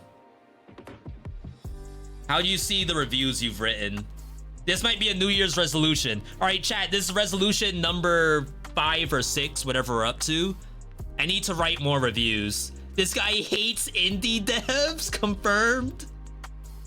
Oh God. What's the percentage here? This is like a 0.7%. I reviewed Spiritfall. The combat in this game is so well done. Easily some of the best action roguelike combat on the market. 2%? Okay, that's better than what I said. Blaze Blue entropy effect? Even if you don't know the Blaze Blue characters, this is a true action roguelike that requires button pressing, dodging, and build making all the same. If you're a fan of high action on top of a 2D roguelike, this is for you. That was it for this year, I assume, if it's in alphabetical order. Chronological order. This was March. This was February. Raven's Watch back in 2023. Yo, shout out to Omega Strikers. You can be a slime girl that kicks the ball into spawn jellies while your crocodile teammate bullies the enemy anime pro tag goalie. 10 out of 10. This was a good game. Okay, yeah, that's a resolution. I should probably leave more reviews for games. Oops. What's your wish list rate? Your wish list is huge. I don't think I have a rate.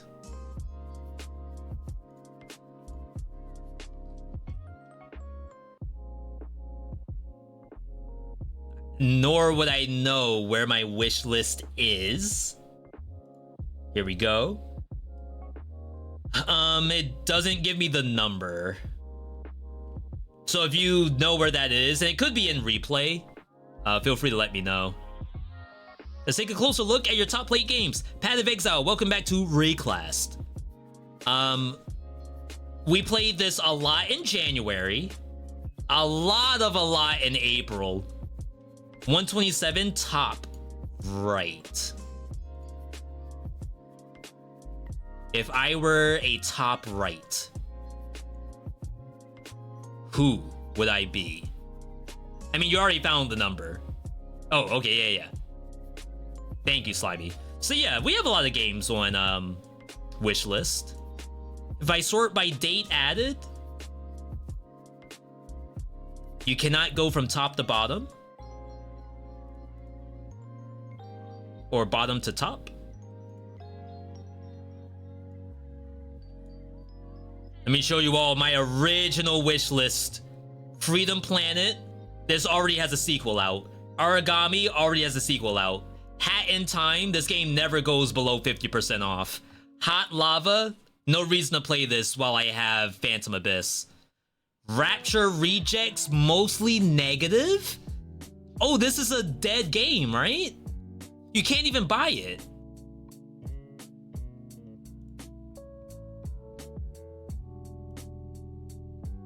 Abandoned.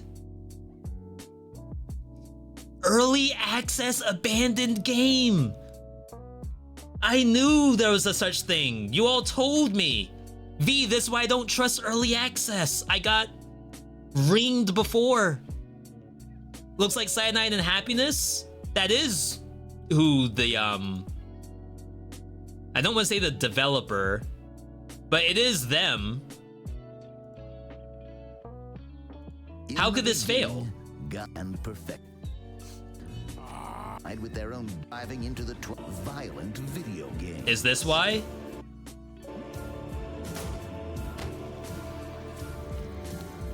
Eventually, chat, did I figure out how the game failed? Well, that would not. Just one.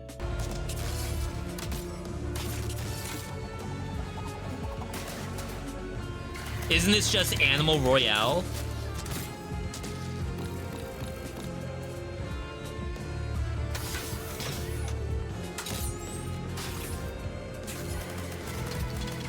I mean, people would have played this. Like, sure, it may look janky, but I guarantee you there is someone who would have played this game.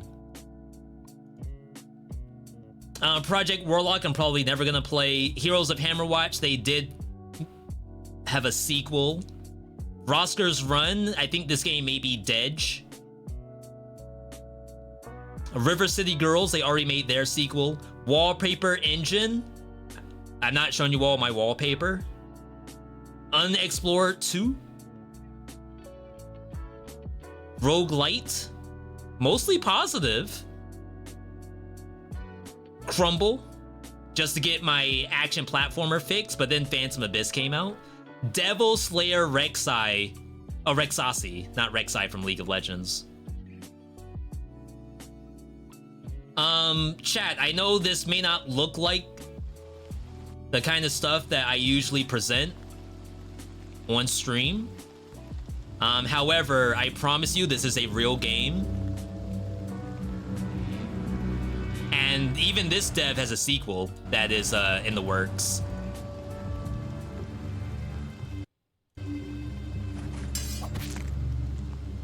Yeah, Slimy. That was the joke I was kind of going for, but it's yeah. Marvel Rivals is a roguelike. You'll never know what the run's gonna be, nor do you know where you're gonna be able to play. So chat, I know it looks kind of sus, but I promise you this is a real game.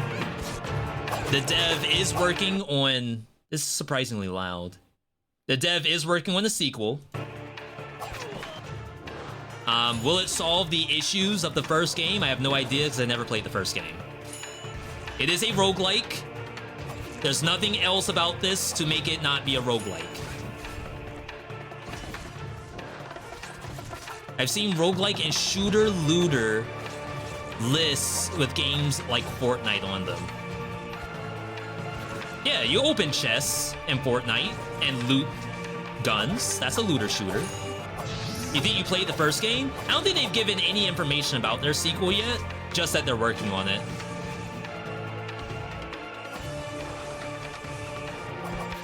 I don't know how deep the roguelike mechanics are.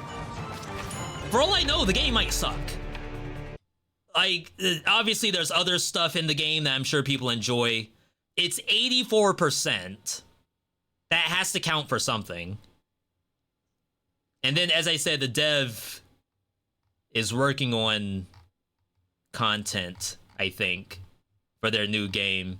No news section? Alright. Anyway, let's get back to this. So, April 2024. A new season, I assume, launched in Path of Exile.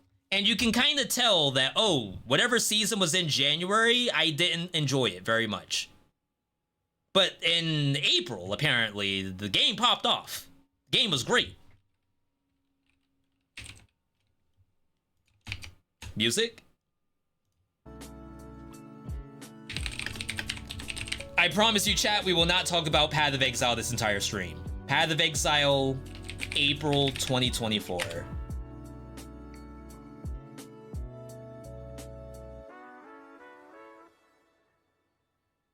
Is it League's timeline?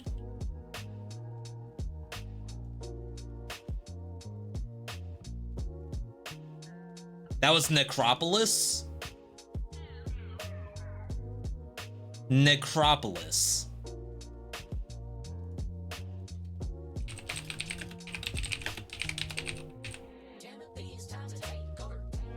Why did I like this?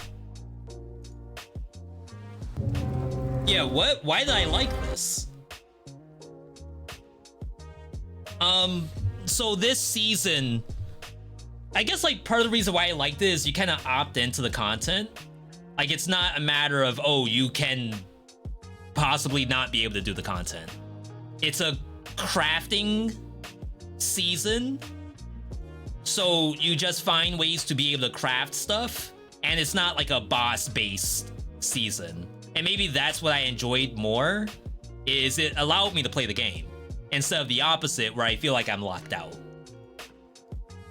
I promise you, we will not talk about Path of Exile the whole stream. Good SSF, bad for trade. And apparently that's the majority of the players, if that's the worst performing season. Did that last character have a cannon coming out of who knows where? No.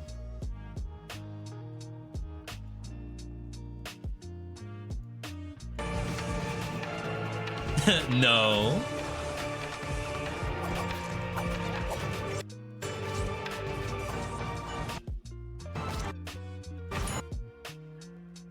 It's attached. She's holding it on this side, and then the other one, you can't see where it's attached. It's attached.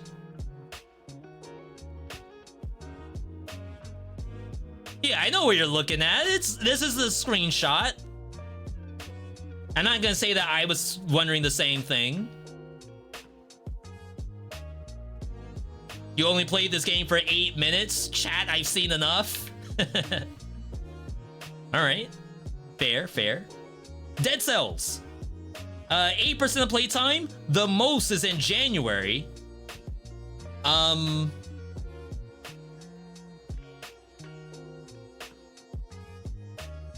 May.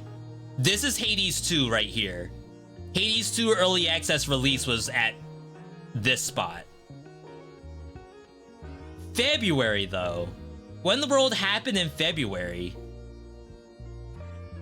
Is the holster for the cannon? Yeah, it can float, too. It doesn't have to be attached to anything. Did something come out in February?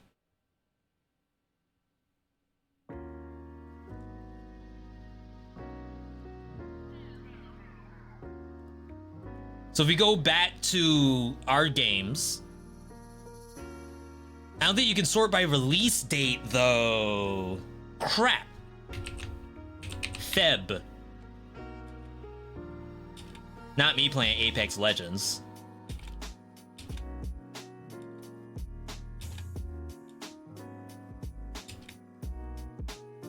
This is not in order by date, by the way. It's unfortunate. Prince of Persia was not February. Prince of Persia came out after Hades 2, right? Because the whole idea was that Hades 2 was shadow dropped in May, and then devs pushed back their games.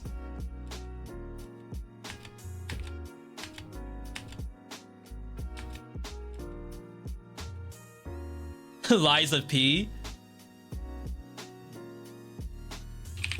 Oh, I think I have that on console. No, I don't. Yo, that was November? I legit have no idea. If I go to my all games, you all can't see this on my own Steam. February is Balatro, actually. Balatro February 20th is supposedly what this was. And yeah, I guess I did have my little Balatro arc. It didn't last for very long. Obviously, we went back to Dead Cells come March and April. And then once May hit, Hades 2. Gambling addiction. It's not gambling. It's a bona fide roguelike with relics and build making. So 3 months straight of a lot of Dead Cells stuff. This could have been a mix of 23 BC. Was that around that time? How would we even find that? Is there a playlist? Chat, you can tell that I know what I'm doing when it comes to being a content creator. 8 months ago? Yeah. I would not be surprised if we were hard stuck in 21 BC to 22 BC for like 3 months. And that's what this was. Until October came around, and October was probably Windblown. If I go back to October, you all, again, you can't see this. October was Wizard of Legend 2, Dragon Ball Sparking Zero, and Windblown. Windblown was October 24. And we were playing the demo before that. Yeah. Okay. So that's a complete timeline. Dead Cells, End is Near. February was Balatro. Dead Cells is probably like 20 BC, maybe 19 BC. Hades 2.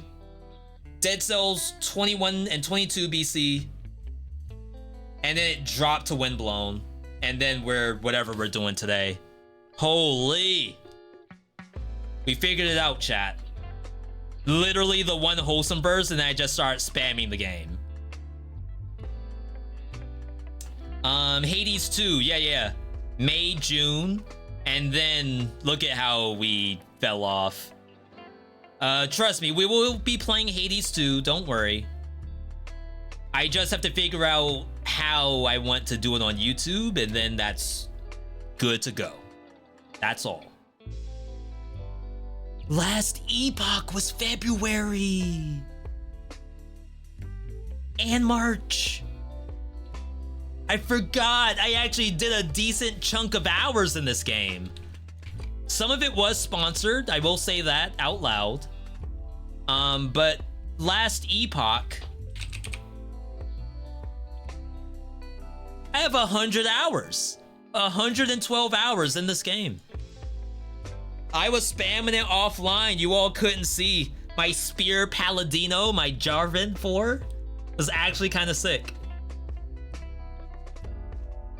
Yeah, so here's the full breakout. A lot of Last Epoch. A lot of Blaze Blue. Dead by Daylight? What is that doing there? Balatro arc. Chat, why is Dead by Daylight at the top of this list? That's wrong. That's like 30 minutes tops of playing that game. Hades 2 arc.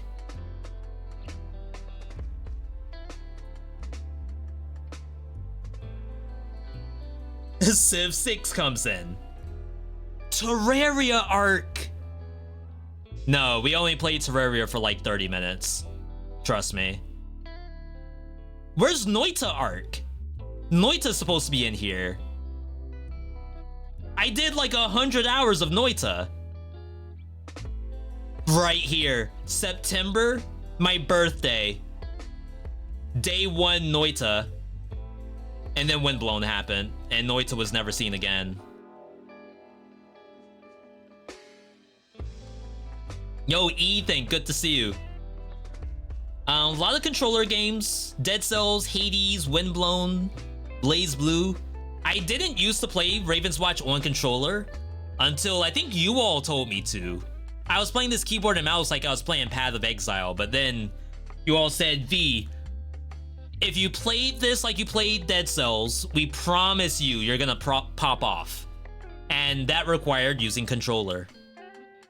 I swapped over, never went back. Longest daily streak, 182 days. During this time, I played 100 games. Terraria, Path of Exile, Civ 6, Dead by Daylight. I promise you I'm not playing this, chat. I promise you. Deep Rock, Dead Cells, Beat Saber.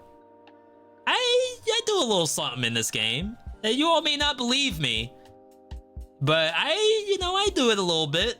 Risk of Rain 2, Robo Quest. V, please, when are you playing Robo Quest? Tell me when you play this. You're gonna have to get lucky. Wilder Myth, Nova Drift 1.0, very, very good game. Noita, no comment. Oh, does it just show all games?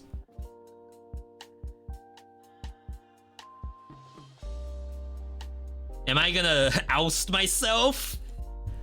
Chat, if you see a game in here that looks a little sus, let me know.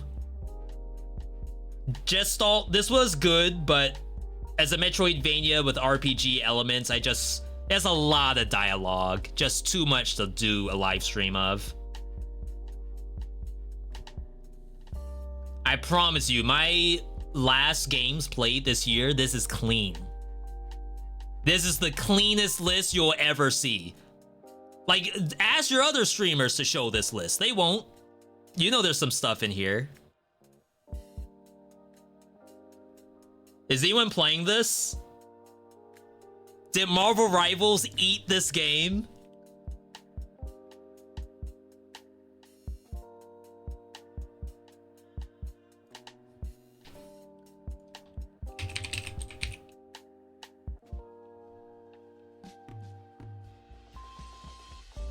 No, that's pretty respectable. I'll say there's nothing wrong with that. I do have to revisit Elsie. This game just had like a lot of bugs to it, so I'm sure most of that has been fixed. This game I struggled with the controls, but I think the dev also fixed that. This is in 1.0, very, very decent. Have to revisit it at some point. This is sponsored, so you know. Would I recommend you play First Descendant? Sure, if you don't spend money. If you do spend money, then I'd rather you buy a game or something. Buy Balatro. Deadlock still going hard? Way better than Marvel Rivals? I don't know. As much as I love my MOBAs, I don't think Deadlock leans into the MOBA element enough. It's more so, at least to me, obviously people can have a different opinion. I feel like it's closer to a hero shooter that just happens to be on an open battlefield with NPCs. And if you were to say the same is the case for League of Legends, I feel like that's not completely accurate, because there's a lot of farming, there's objectives, and I'm sure there's the same thing in Deadlock, but it's not as obvious. Like, I could play Deadlock and probably never consider what an objective or what farming is and still probably win at like the lowest level of gameplay. And I think in League of Legends, even at the lowest levels of gameplay, if one person does objectives, you are automatically way ahead of the other team. Rivals is just Overwatch? Have you played Overwatch in the last... I mean, since Overwatch 2 came out? No one wants to play Overwatch 2. People want to play Marvel Rivals. So there has to be something different between the two of them. Alright, Tiny Rogue's pretty good. Still waiting on the full release of that game. Some of this was part of our I played 7 random roguelike series, which is a lot of fun. Would love to revisit that at some point. This game is currently mostly negative due to terrible outlook for female players. I actually really adored the gameplay of this. It's a shame, like a real shame, that the devs opened their mouth, let alone had... Like, how do you have that opinion and double down by actually typing it out? I'll never understand that. Like, I'm not saying that you're entitled to think poorly of other people, but the gall to type it out and post it in public, that's nuts. This was actually a lot of fun. Shoutouts to Capcom for Kunitsugami. Hollow Cure, not a sus game. I'm telling you, my library is clean. I got a spotless library. You can't oust me on any games in here. Just try. You'll fail.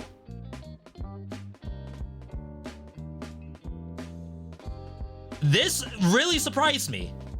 I actually do not mind Mecha Break. I think this will actually do sort of okay. It's not gonna pull, you know, Overwatch numbers or anything like that, but for what it does, I think they're doing an okay job. Spell Disc was good. Definitely one of my top games in the roguelike genre for this year. I don't know if I want to do a top roguelikes I played for 2024.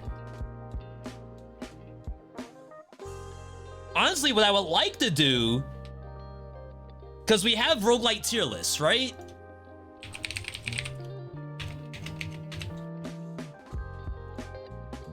Like, we already have this, but this is basically every game that I have a decent amount of hours in, and it's in 1.0. I would have to figure out a way to do something like this for games that came out in 2024 that may not be full release. Or maybe stick to only full release. The other way to do it is every game I played in 2024, that's a roguelike. And we already know that number is like over 100.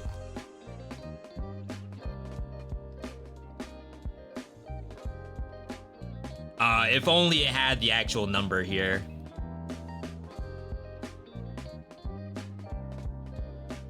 So if we assume it's 100 games, that's a pretty big list, right? So I don't know if I want to just do every single roguelike that came out in 2024, but that would be kind of cool if I could figure it out. Oh, they also have the breakdown here. Crap. All that work I did. Shoutouts to Lethal Company, by the way.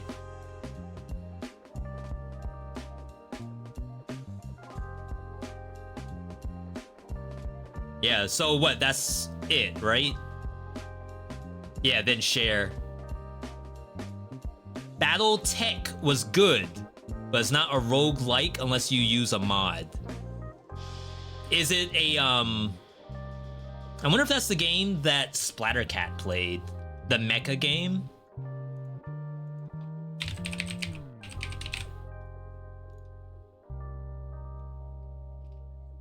Battletech. Take command of your own mercenary outfit of mechs and the mech warriors that pilot them. Is this part of the Mech Warrior franchise? Peggy 12. Peggy 12. V, it's a roguelike if you download the mod.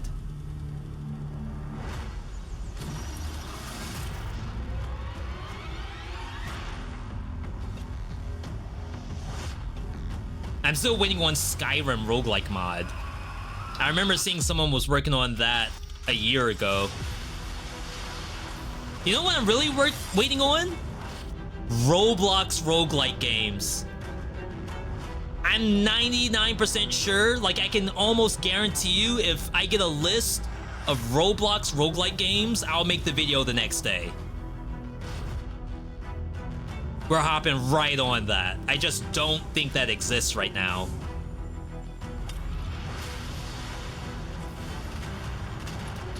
So these are like tactical games, right? This is basically XCOM with robots, right? You got it. Copy that, Commander. Waiting for orders. Battletech is older than Mech Warrior? Got it. Yeah, my love for mech games isn't necessarily making them and then having the performance versus other mechs. I think I prefer piloting mechs more than anything. So you could say, like, I enjoy flying games, which is not necessarily a lie. But I play mech games like Zone of the Enders, like Mecha Break, like Armored Core 6, not specifically because of making the mech and seeing like min-maxing performance and all of that. I honestly prefer the piloting part. Like, I want to feel like a new type. I want to feel like Armoro Ray before Lala happened. Chrome Hounds?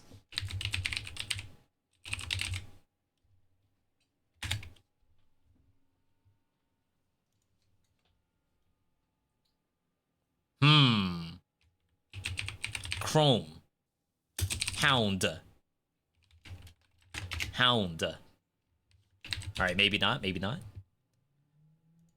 Oh, so yeah, chat, that was our Steam review 2024. Holy. 100,000 games played. 115? No, 151,000 to be exact. Infinite supply of Pogs in 150 games. Now, not every game was a banger, just to tell you that. And that's not to say that games should all be bangers. Sometimes, you know, you're not gonna play a game you like. It's gonna happen. However, I would like to say that out of the 151, the majority are things I enjoyed. There was not a lot in here that I didn't care for. There's some, and maybe that's part of the list that we're gonna make. Luckily, nothing in here except for Time Survivors came out this year. But this is a whole nother conversation for another day. And this is some stuff that came out later. So we'll get to this eventually, just not yet. But we're good. We are good. Chat, thank you for joining me on looking through both Twitch recap and Steam recap. That was massive. And obviously I can't do either of these without you. I wouldn't have 150 games if it wasn't for viewers who want to watch it. And I wouldn't have whatever the numbers are on this. I wouldn't have 38 million hours watched if it wasn't for you. So thank you all, every single one of you. Let's go ahead and play some games though.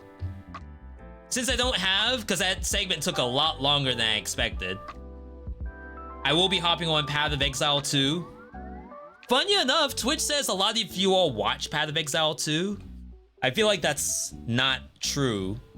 But according to Twitch, 10% of the audience loves Path of Exile 2. And who would I be to deny you Path of Exile 2, right? There's a huge rogue tech mod that does a ton for that game. Yeah, I wouldn't be surprised if those games are fun, but I don't know how much I care for RTS. I do enjoy the Wild Arms roguelite game that they came out with. I haven't showed it on stream yet. I might save it for YouTube, but that was actually a lot of fun for what I tried.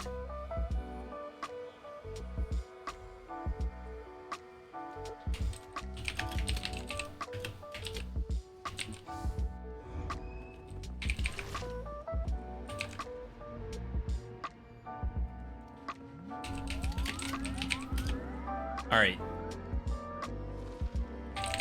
Change the game, change the title.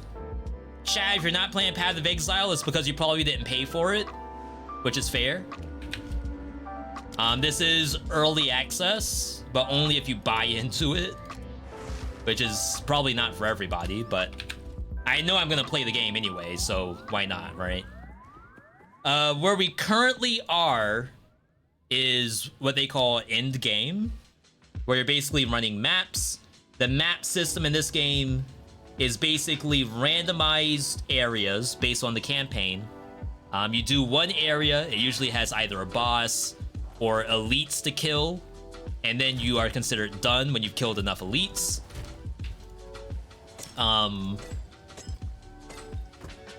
Where I am, we're up to tier 10. Just going in order, I'm not skipping around, because I enjoy the progression up to that point. Character-wise, I feel strong. I don't think my character is weak. Gear-wise, I'm not perfect. But, you know, we're doing stuff. Huh. I have no regals, I think. I have one regal. We hit only +1 to physical spells, so it's like not even worth a regal, in my opinion. It's like, what's it really gonna hit, right? So the current build is called Detonate Dead. Basically, what you're doing is you're taking these skeletons, only these 3. The other 2, you don't want them detonated. You want to keep them alive. These 2, however, can die. The small skeletons revive these, and we have a chance to not detonate them. So right now, it's probably like a 30% chance they don't detonate at all. And we scale our damage based on their life, and also the life of whatever monsters on the battlefield get detonated. I'm currently level 81, which is, level 81 looks like this. It paths upward. I used to have minion reservation. We got rid of that because we don't care about the path to get there. We are focused on critical hits, physical damage, and minion life. And minion don't kill minion. But right now I'm vibing. I could even do one of these maybe. That looks fun. Surely we don't fail this. This will be my first time doing it. You bought the game, but it crashes too much. You have to keep redoing boss fights because it'll crash in the middle of it. It's really annoying. I had someone else complain about the optimization. It's not great for my machine either. I actually lag on stream quite a bit when I play Path of Exile. I think right now I got my settings to a point where it's not that bad, but it can actually be very bad. Sorry, just checking one thing. My game just crashed. No shot! What? I've never crashed like that. Are you kidding me? What? All I did was click my OBS. Sir Chris, they got me too. We're both in the same boat. Change from Vulkan to DirectX. I do believe I'm on DirectX now. I tried Vulcan for a little bit to try to break the encoding overload, but I don't think it can be helped.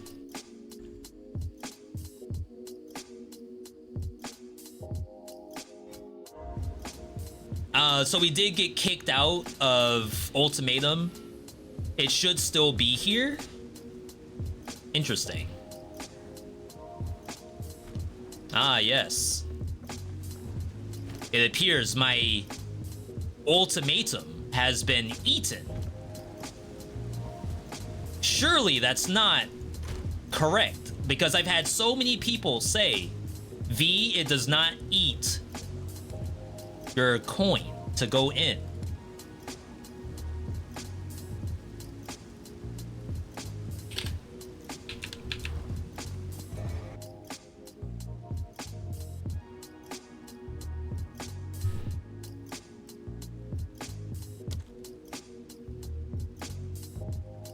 Can't go to my hideout from here.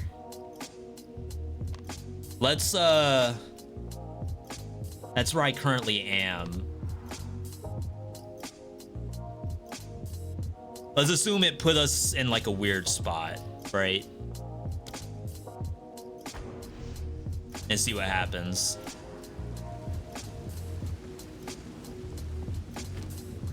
All right, so we assume that that's the low level one. I'm just gonna go back. Oh, I could reload the instance too.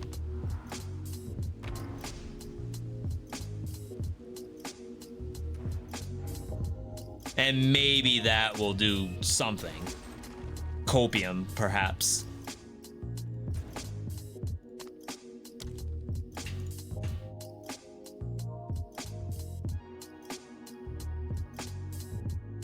It almost feels like I should go back to a different instance. Now I probably completely lost it. Well, we're not doing that apparently.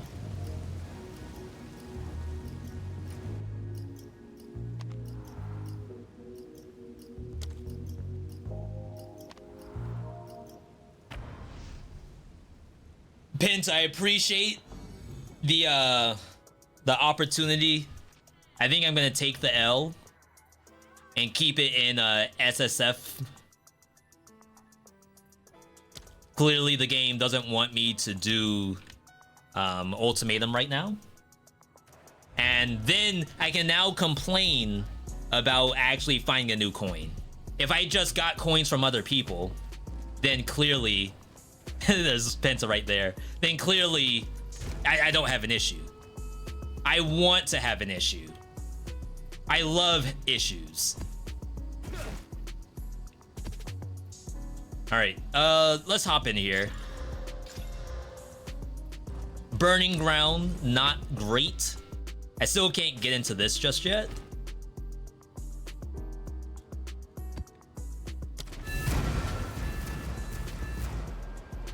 So let's at least show what the character is supposed to do. How do we operate? V, I've never seen Path of Exile before. How do you actually have fun in Path of Exile? You make a character that you will hopefully be proud of. Sometimes I'm not proud of my character. But I feel as though I finally am as I play at 40 FPS.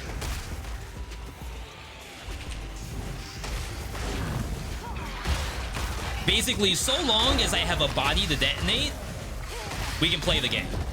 As soon as there's no bodies, not that I struggle, but I have to press a different button, which is that button. The Burning Ground is actually destroying my life bar, which is unfortunate. But so long as I don't get hit by something big, it should be okay. The other issue with this build is that targeting-wise, sometimes the game doesn't properly target a corpse. Like, it'll just aim for a wall or something, and then we're actually stuck. Another thing that might happen is that my minions can't keep up with me because I'm moving too much. Sometimes they'll fight some monster that's way off in the distance. Why? They get distracted easily.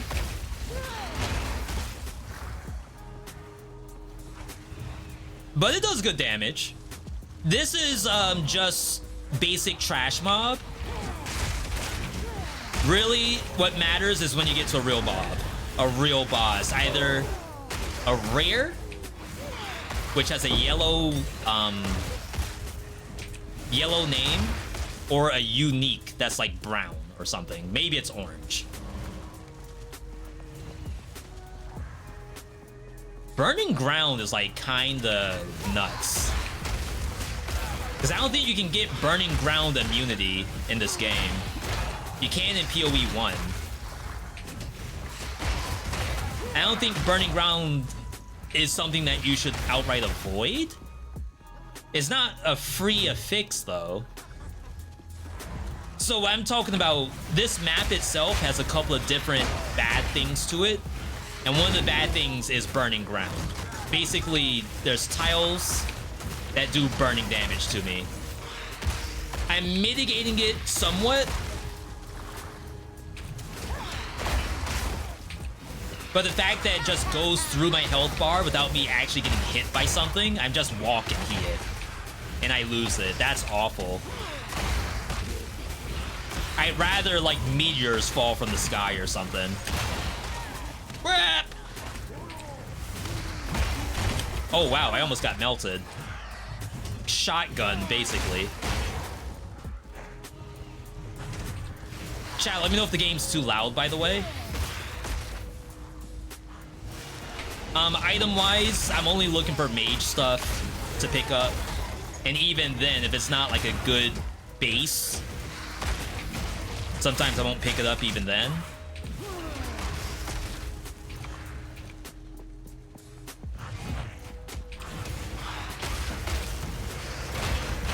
I can direct the minions to where to go, but sometimes that doesn't even help.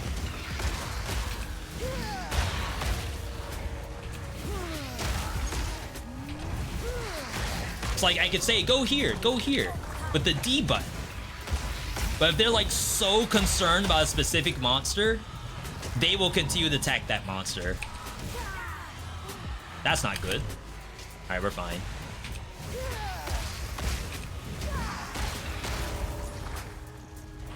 The only other issue with this build is the way we're using it. We're doing something called Spell Cascade, where the first Detonate Dead causes 2 more Detonate Deads to happen. And sometimes it can just kill a monster without me even interacting with it. It's like I do 1 boom here, and then 2 more booms come out in random spots. But sometimes they'll aim behind me where there's no monsters. Sometimes it will aim for a cleric, a skeleton cleric that I really, really don't want to die.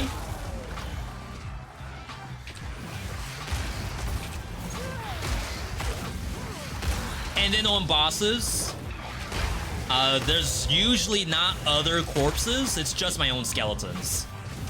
So we'll oftentimes have a situation where, okay, I just use Spell Cascade, Detonate Dead, and now I have no skeletons. They're all dead.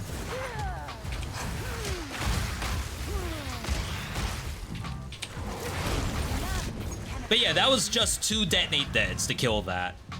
And sometimes it's even just 1. If I get a good crit, like a juicy crit, that'll be all it takes.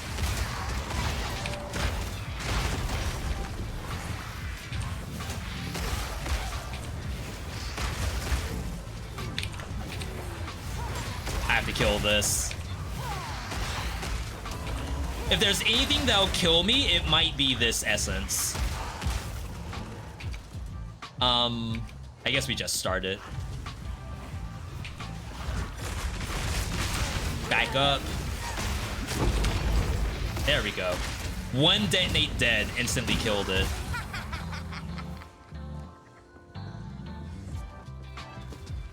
And then we peace out. You could full clear. I'm not interested in that. We're on the timer, people. I'm already behind every other streamer is way ahead of us. All of my buddies way ahead of me. Oops. 40 fire res. Tier 5 energy shield, that's kind of whatever. Good spirit, 40 cold res. Actually somewhat usable, except for the regen and attribute stuff. That puts me way over on cold, right? And we'll be down 40 lightning. We have to like put double lightning on this. So part of the game is also defenses. You gotta make sure you have enough defenses to actually be able to not die to that burning ground and whatever. One regal.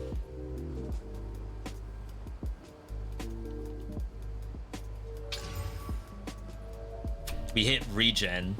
Tier 10 regen, that's funny. I am not looking good on currency right now. So I think what we need to do is hold these bases. And then once we're ready, once we have enough currency, we can go on a crafting spree.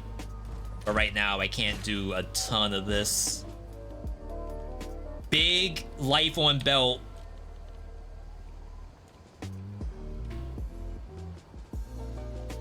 It has an open suffix, so we could hit the other resistance. All we have to do is get currency. And then we're good. I need a lot of egg salts. Egg salts let me add a new line to the gear. All right. Holy. The build's kind of working. More burning ground. I'm just doing this tower, so that's not that bad. I feel like that is way past too much burning ground. Okay. So the cool thing about maps in this game, which is the end game, I guess, gameplay loop, if you want to call it that, is that you can also buff the maps with these towers, and it'll have like a radius and buff like everything in that radius. It's actually really cool because you can sort of customize what you want to do. Rooms like this sometimes suck for me because I can't really detonate dead around corners. It only detonates within her line of sight.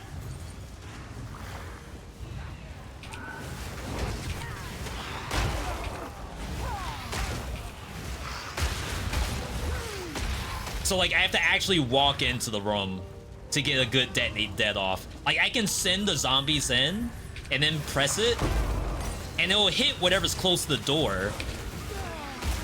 But like it's only doing one detonation because she can't see the rest of the room. It's super annoying. Once I come in here, I get all 3 detonates.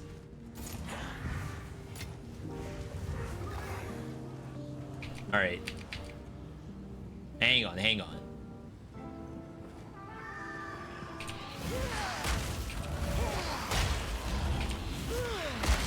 But yeah, otherwise, I feel as though this is the first time I've just made a build and it kind of works out the box.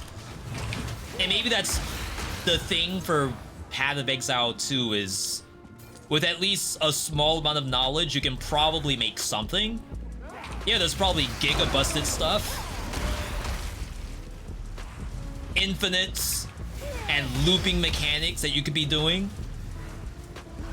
Detonate dead, at least right now, I don't have a need for any of that. Like, I could get cast on minion death, for example, but I don't know if minion death counts if the corpse doesn't get consumed off the detonate dead.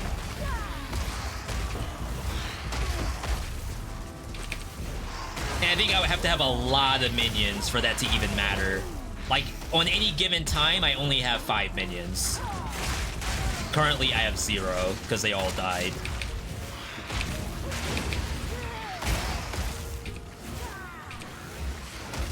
But like I said, usually, even if I have no minions, it's okay.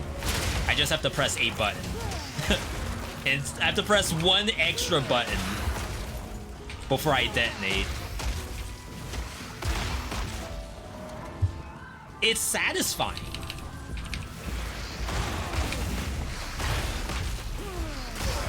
It's like a cozy game until like you end up in a situation that might actually kill you.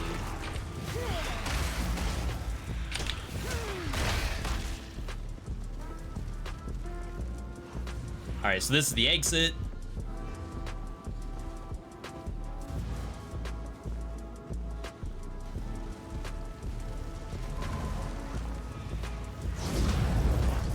Nice.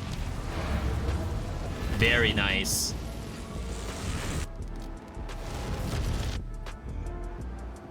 All right, so I don't know, and definitely if there's anyone who knows the game, I don't know if there's a way to make the tablets higher than magic tier. As far as I've seen, you cannot use a regal on them. I know you can combine them together in Reforge, but I would assume it simply reforges it.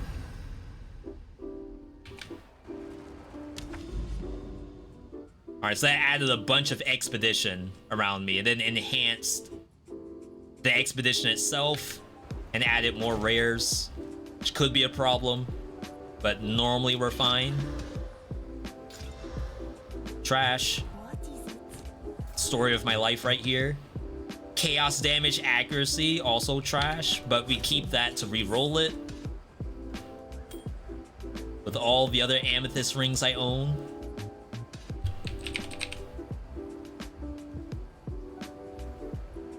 %, all res, what a joke.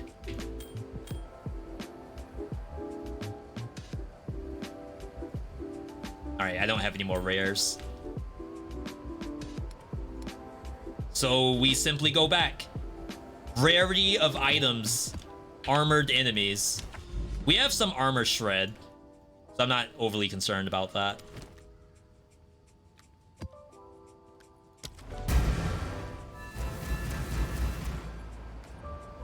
I feel like there was an expedition area that I didn't actually grab the expedition, so that was a misplay on my part.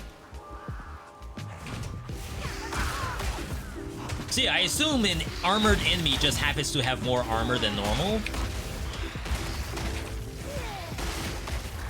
Which is not a concern for us. Armor protects against all hits, which I believe does count detonate dead. But it's usually small hits where that matters. Level 18, that's big.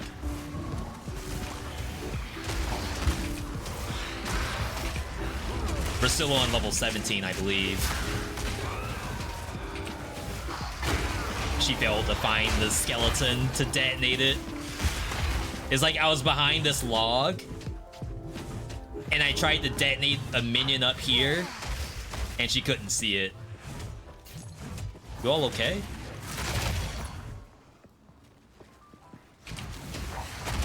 Something's in here. Is it invisible?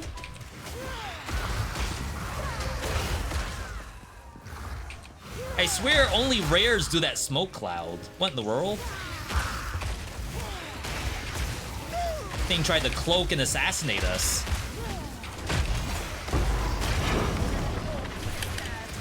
Almost walked into that.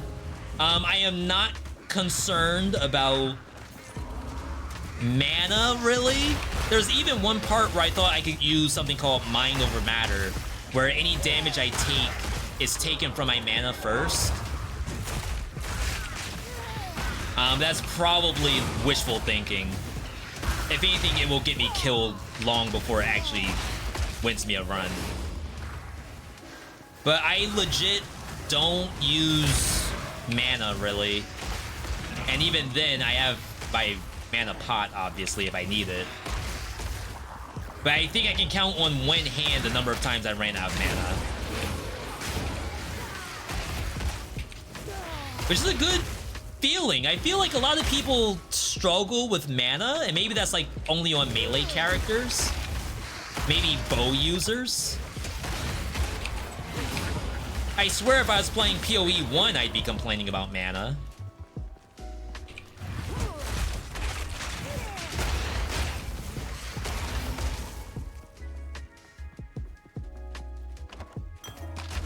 Wide peepo belt. Test out mind over matter for a few maps to see how it feels. It might actually be legit. Yeah, I'm on the path for it. Funny enough. I could easily get it. It's just a matter of, for example, well, is it only hits?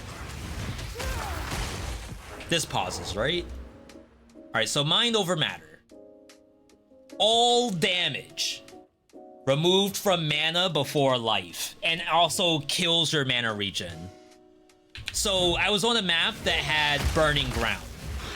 If Burning Ground also kills your mana regen, that's a problem. That's like a constant loss of mana that I probably can't deal with. But on a map like this, it's just one-shot protection. Like if I have a really bad situation where I can't dodge an attack, it eats my mana before it kills me. And then it has to get through my energy shield. Then it has to get through my overcapped life. Sometimes it's thinking about it that way, it's all death prevention. But you don't want to like ruin your gameplay either. Even just the gameplay feel. Like if all of a sudden now I have to hit the freaking mana pot button every 2 seconds, I'm not gonna want to do that. I'd rather die than press multiple buttons.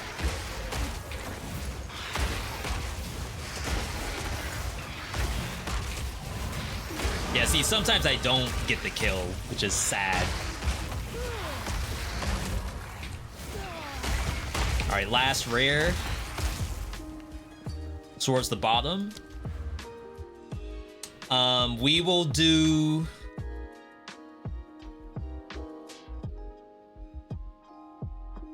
I was working towards something. Oh, right, after the side, am I gonna go for the elemental damage? Which I think only pumps up like less than 50% of Detonate's Dead's damage. I think we're going down here. I didn't really want to reduce my life by 10% because even though we're an energy shield user, our life is our critical damage. We're getting 1% critical damage bonus per 40 life. So I just removed like 200 life from my total max HP. So whatever 1% of that is, well, 1% of 5. So I lost 5% critical damage bonus. That's not that bad, I guess. For more death prevention? You can't crit if you're dead, right?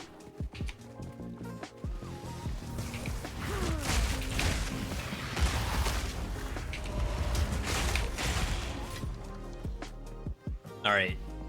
Last few elites.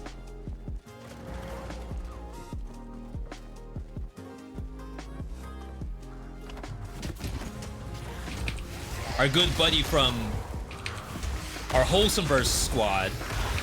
A few of us are doing Pádhraic Exile, and we happen to have like a Discord specifically for Pádhraic Exile.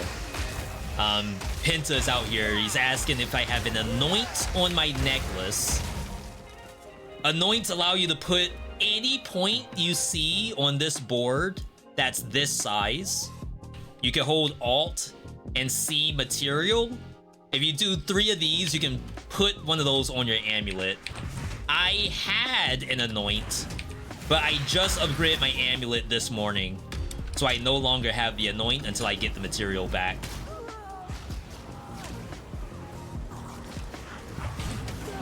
I shouldn't have done this strong box. I should have beaten the level first, but if I'm dying to a strong box, that's a whole nother issue.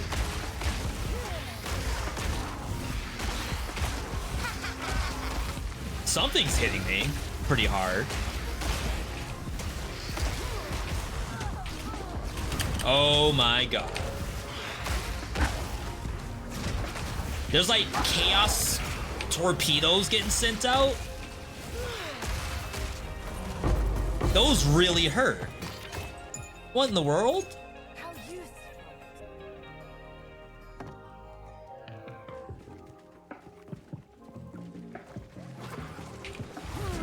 Double rare.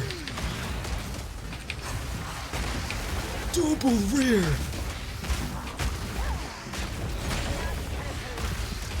Yeah, so I assume if one dies and the other didn't, it's because of a crit. Or it may have gotten double hit by the spell cascade.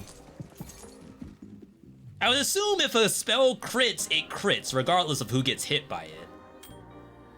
So why one died before the other must have been because of spell cascade. Wow, I almost lost both clerics. Alright, we have 2 rares left.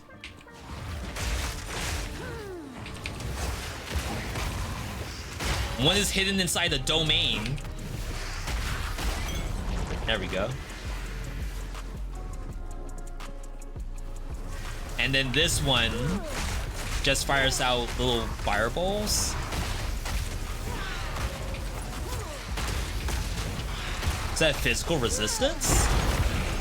Well, I'd say it's taking a lot more detonate deads than I would like. But see, like, I didn't really lose any mana, so I feel like it's not that bad.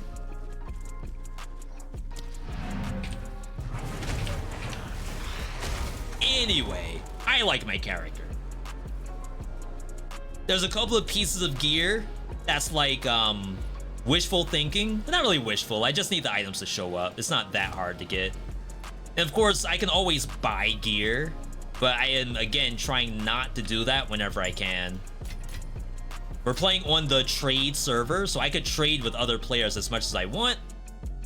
But I would prefer to not do that whenever I can, unless it's purely for currency.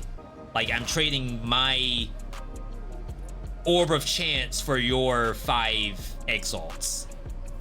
They call that currency exchange. Which is kind of funny to think about it that way. That's not truly like an item. It's just a means to make items. Rip. I don't know if I should be picking up these low-level waystones. It's like, what am I gonna do with those? And unfortunately, the coin I picked up was not one that'll give us an ascension point. So we'll keep going.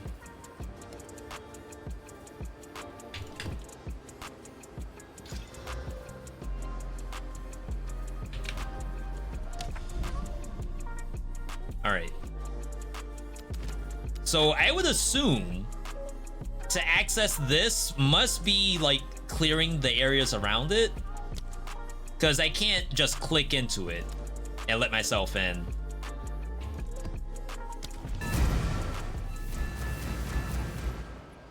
That's what my next quest is. So I assume if you think about progression, that's probably the next thing I need to be doing.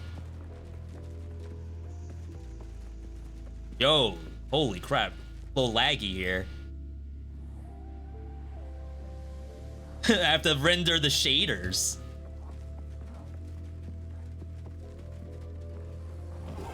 About to say, anybody home?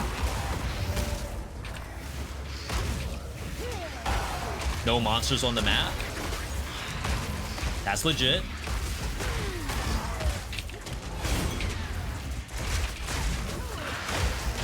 I did try to play the game in multiplayer for the first time ever. I never do multiplayer in this, mostly because I never feel like my character is good enough to show off. And secondly, like, I'm still a big fan of finding stuff on my own. I played multiplayer with Kosh from the chat. And funny enough, Kosh is the other side of this cultist witch. The infernalist side, so it's like all fire related stuff. And come to find out, when you have 2 players running minions, especially when one of them has like minions as their core gameplay, there's a lot of minions. Like a lot of minions. An impossible number of minions on the screen at any given time. I'm currently out of minions. So I ended up getting to a point where like I couldn't tell whose minions were whose. And like I can't detonate Kosh's minions, only mine. So I'm hitting there like spamming W, and it's not working because I'm not actually hitting my minion. Which has never been an issue before until multiplayer.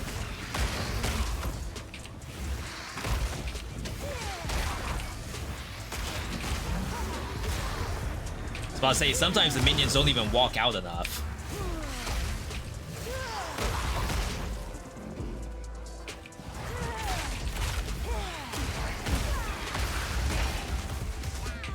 Ooh, chest? It's so funny. I feel like in PoE 1, I wouldn't have opened nearly as many chests as I do in this game. It's like that's actually a thing that you want to do.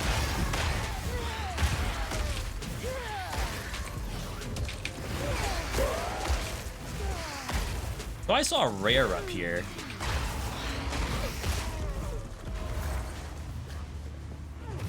Huh. Swear I saw yellow text. 5 div on the floor in this 10 breach. PM me for invite to loot. Why would you not just pick up the loot and sell it? Why would you have to have the person pick it up themselves? It's interesting. Unless that's a mechanic I don't know about. Maybe the breach has guaranteed 10 divine at the end. So it's like join in if you want the guaranteed reward, assuming you all don't die.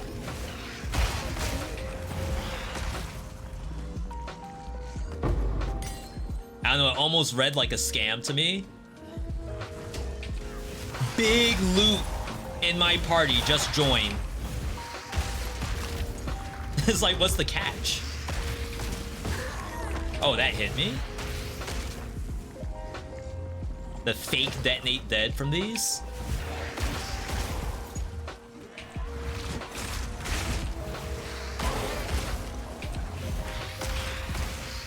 The last time I played PoE, I do feel like my build was a little slow to clear with. So it probably wasn't like super interesting to see. Because I had to do this all the time. Now I rarely have to press right click at all. The only time I right click is if I'm out of minions.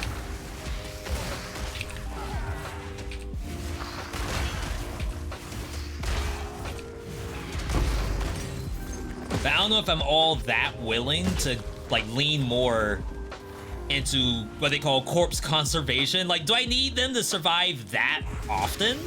There's 3 of them. Like, so long as the clerics are alive, I should have minions.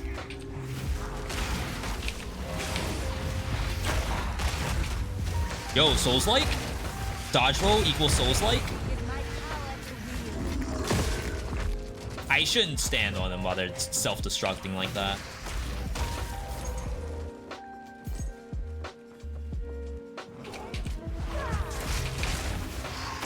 Every once in a while, I have to press the bone cage button to stop myself getting mobbed up.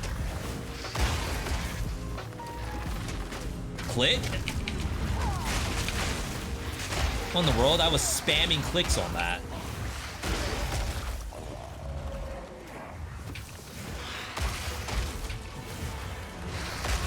So yeah, early game Path of Exile, I feel like is probably the same, where it's not like super fast gameplay wise, so maybe it doesn't look all that good unless you giga cooked it somehow.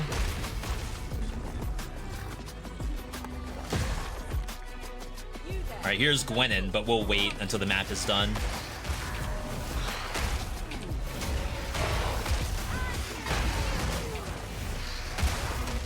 rare. Get me out. Thing just clocked it.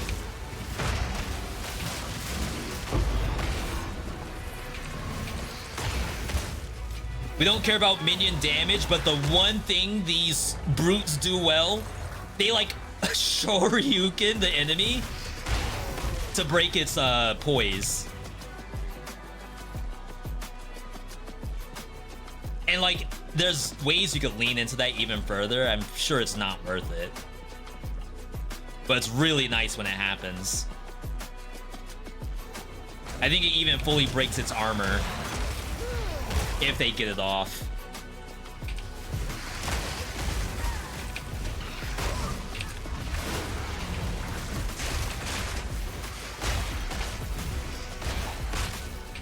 It's like something is pelting us from far away.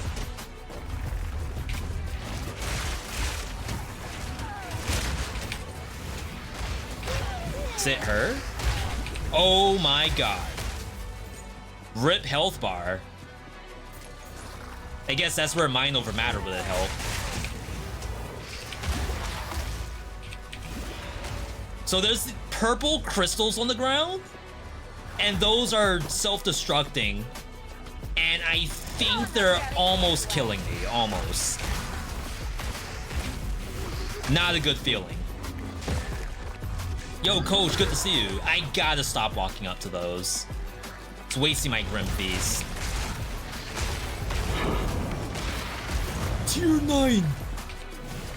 Oh, I need these. I gotta pick up every volatile wine we see.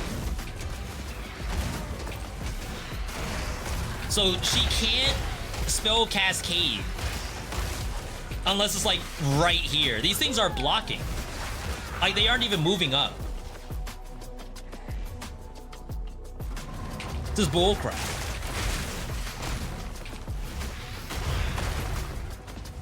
All right, maybe here.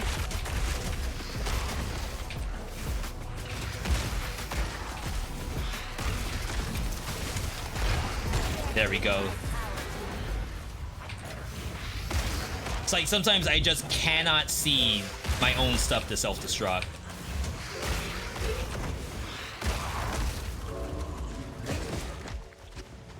All right, good, good. Keep going up. It has not told me where the last rares are, which means there's a lot of monsters still to kill. But see how, like, I'm running ahead of my minions? I don't think there's anything for me to actually do about that. There's one person who has a video about teleporting yourself. I don't know if there's like a wand or a staff that has blink on it. I don't think blink is a spell that you can just turn on by yourself. I think you might have to find it. I've seen people utilize blink to teleport your minions. And like, I'm almost in this right mind that I have to be doing that, but I have not seen blink show up. Assuming it's actually just a staff or something.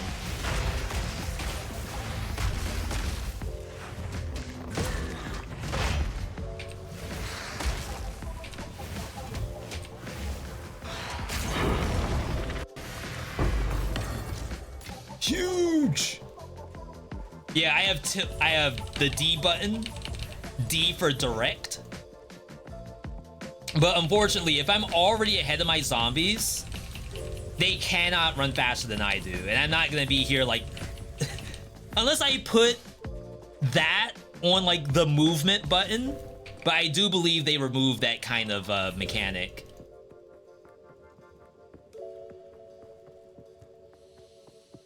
So like this right here, let's say I was to run into a rare, the only thing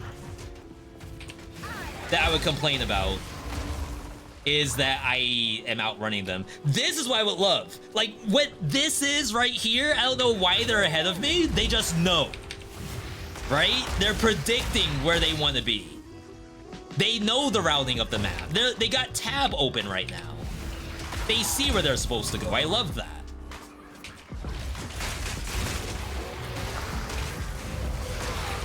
You're 78. Got your first div. Do you think I should trade it for exalts to buy decent gear for now? I don't know about buying gear. I can tell you what I sold my div for. And again, that's not me going on to Pádhraic Exile2trade.com or something. All I did was use the currency exchange. What I sold my div for was greater jeweler's orbs. So far, I've only seen one greater jeweler in the entirety that I played this game. At all. And I knew for a fact, like, the only thing I would truly enjoy is to actually get my detonate dead. I'm only at 4. For the longest time, I was on 3 sockets. The one joy I had in my heart was to get one more socket on detonate dead. And that I used my divine orb to do. I don't know if the experts would say it was worth it, but I got 3 greater jeweler's orbs for 1 divine. Knowing full well that I'm not going to use that divine anytime soon. So I would say it's also based on, like, what's your priority? What would be like a really big impact for you gameplay wise?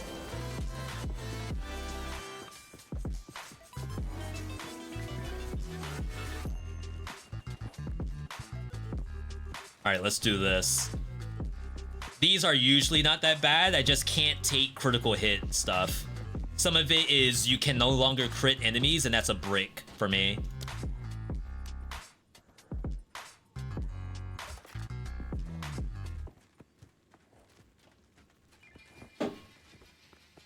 Maybe you'll go that route too. So again, like, it made sense for me. Let's say that I have Skeletal Cleric. Skeletal Cleric is probably not going above 3 jewels until they add more jewels.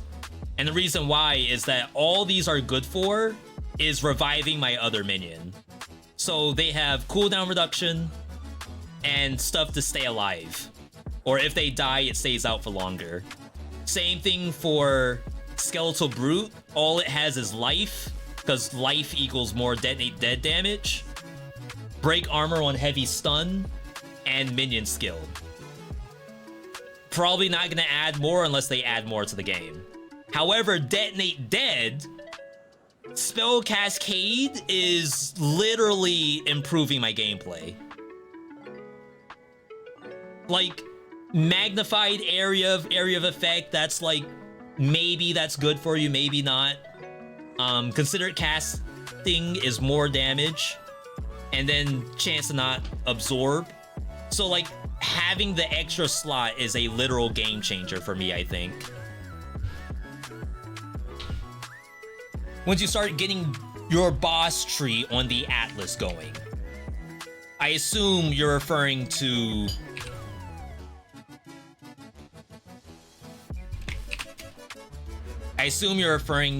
this thing up here as a boss tree. What I would assume, level 79 plus is probably like, what, tier 14 maybe?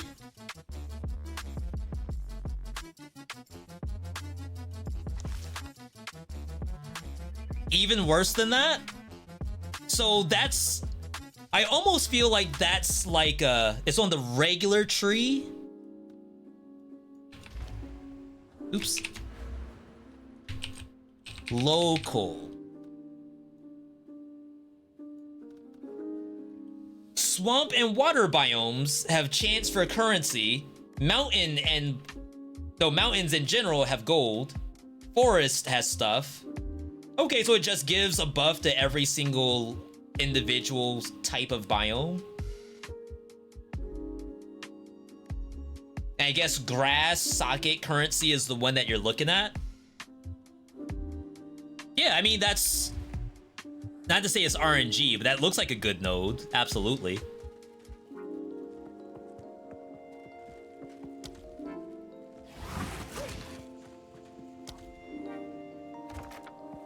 Let's fill this out. I'm just trying to dodge monster hits or crits. If anything will kill us, it's probably that. Random curse can be bad, but we're fine, right?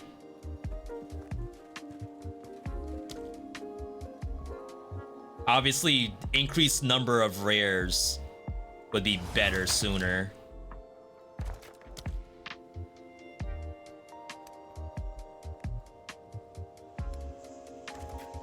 All right.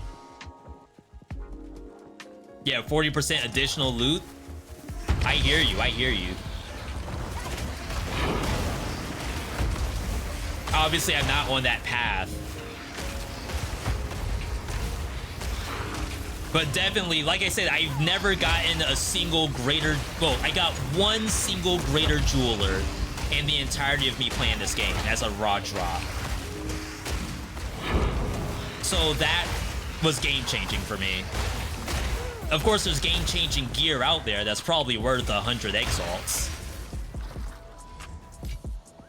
But I can control for sure what I want to have in my gear. I mean, in my spell. Compared to trying to, like, trade with people to get gear. Not saying that that's a bad thing. It's just that's what I know I can do. Shoutouts to Gwenin, by the way.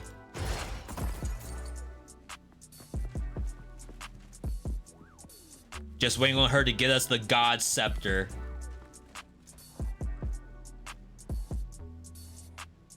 Alright. Clean. He's a clean. I don't know if I have anything I would want to swap. So we'll just wait until we finish off tier 11. Oh, snap! Yo! Of course. Yo, that's what's up. Look at this. Huge local knowledge.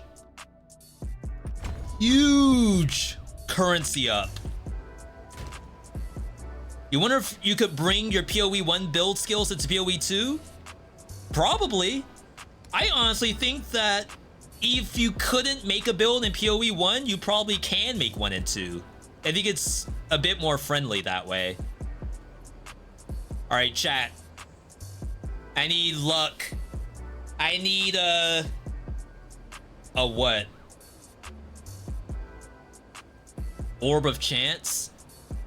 A unique copium. I need a copium in the chat to do this.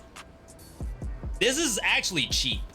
When I looked at PoE2trade.com, I could probably buy 5 of these unique items for the cost of the 1 Orb of Chance I'm gonna use on it. We hit! Did we giga hit though? Okay, we got mid on spell damage. Not a very good critical chance roll. We're not ever gonna use the volatile dead button. This is purely a crit chance to not absorb, destroy corpses. And it's kind of interesting thinking about it mathematically. It's like, how many chances to not lose a corpse is equal to what a rare wand is doing? We'll try it for a bit and see how it feels. But there's a very, very, very good chance that consuming 1 less corpse is not as good as the damage I would have gotten off of the extra fire, extra cold here. But we'll see.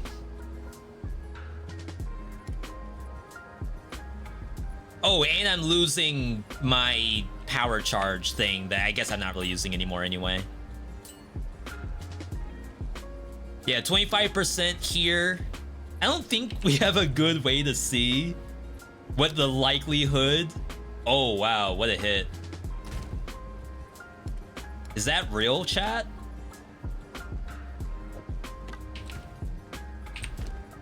$612. Oh. So we'll assume it's a 20% damage hit on top of the gain damage as blah blah blah. And it's probably not calculating the crit damage either. Anyway. So we... Chance to not consume corpse is actually in here. 65% chance. So that means we're rocking like a 40% chance to lose your corpse. So I guess there may be a mathematical advantage to not losing the corpse over having raw damage.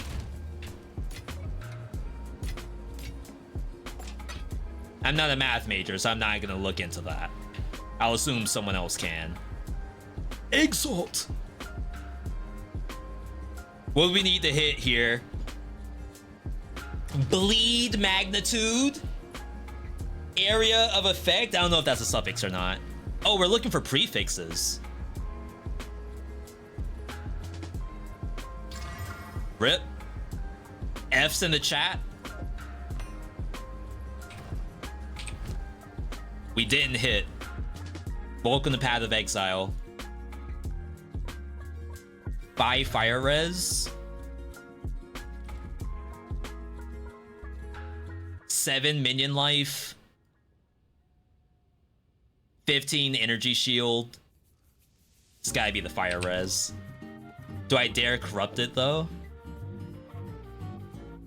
Corrupt or no boss?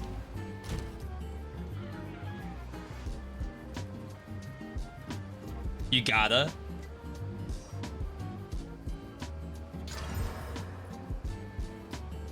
Literally did nothing. Perfect roll on crit damage. Awful roll on the crit hit chance. But we'll take damage.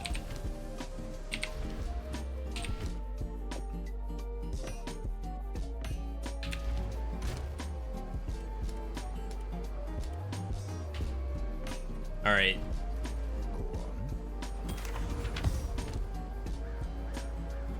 Fire damage, I believe, only affects the fire portion of Detonate Dead. Detonate Dead is not even half fire, half physical. I think it's like 80% physical, 20% fire. So I don't believe we're buffing up fire damage. Not in exchange for other things. Like, if it's free fire damage, it's fine. I don't believe we want to just, like, lose something in exchange for fire damage. Penta, is there no affinity for these things? Like, if you click into this, is there really nothing for waystones or map? Anything like that? How is that not a thing?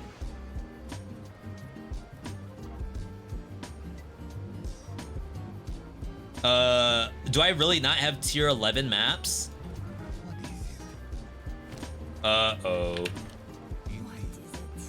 Uh-oh. It's not there because they're gonna sell us a tab to do it? They're gonna sell us the solution? Drug dealers.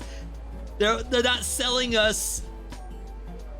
They're not just making what we need, they're selling the band-aid to it. Yes. Is map tab from PoE 1? I don't have that. That doesn't help me. 30% perfect roll T5 spirit. It did not hit minion life though. We can't take a scepter if it doesn't have minion life and minion level. I mean, I guess minion level was never a thing before. Ideally, it's minion life. Like, perfect roll scepter is spirit, minion life, minion level. And +4 to minion level is actually more then 40% minion life. I already had the math on that.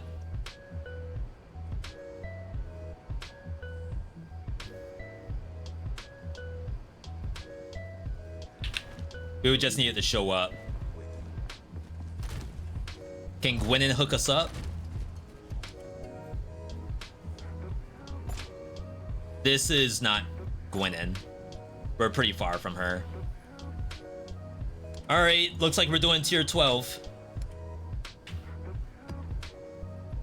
Get your Fs ready.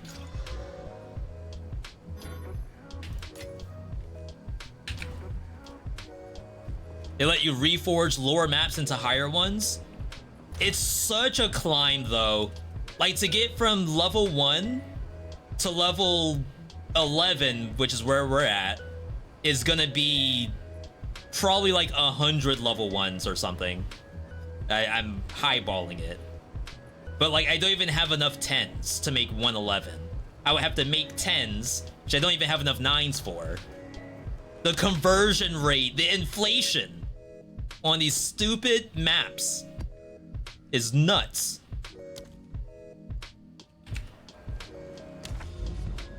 Still can't get in there yet. Burial bug. Chat, we'll go on for a little bit longer. I am having fun here.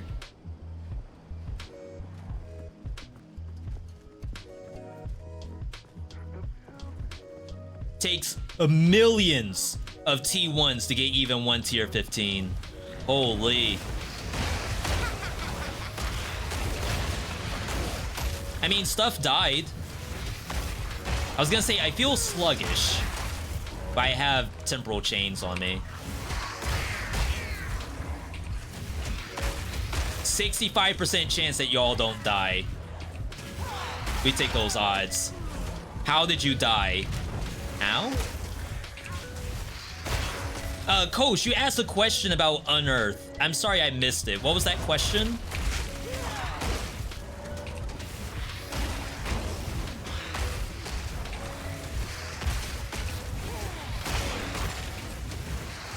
I can't tell if that's a rare. I think it's just a magic monster that does shock.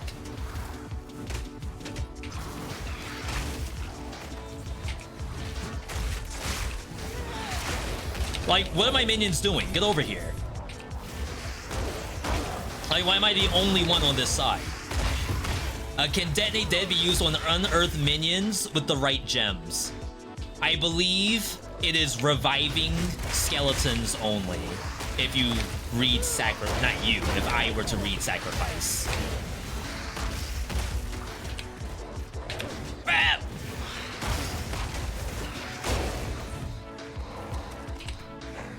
All right, so Sacrifice. While active, your undead reviving minions can be used as a corpse. It's almost like they knew that was gonna be a possible thing. That you could have like all these raised zombie and unearthed minions. No, we want to limit you to just 3. Balanced, by the way.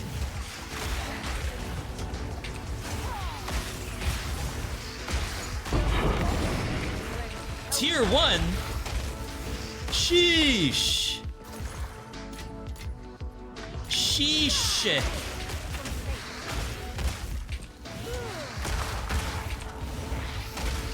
We're raining in Waystones right now.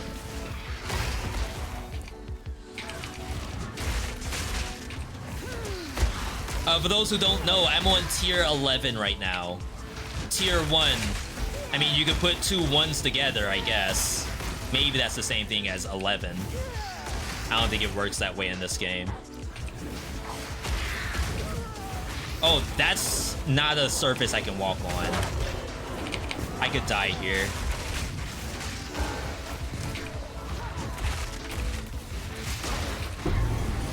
No, don't let me die without getting the unique. Felled Great Club. Minions? Oh crap, we have a really long cooldown to spawn minions. I have to actually press this button. Which does tangible damage. Not gonna lie. I just have to like actually hold it down. It probably does as much as a detonate dead by itself. It's just like walking and doing it's not fun.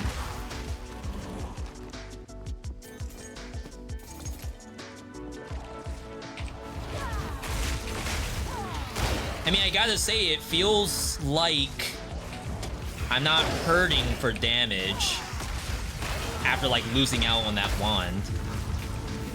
Or rather, swapping to the unique. Typically, swapping to a unique is either a loss of life, a loss of resistances, or a loss of damage. And what you're gaining is some mechanical advantage. It could equal damage.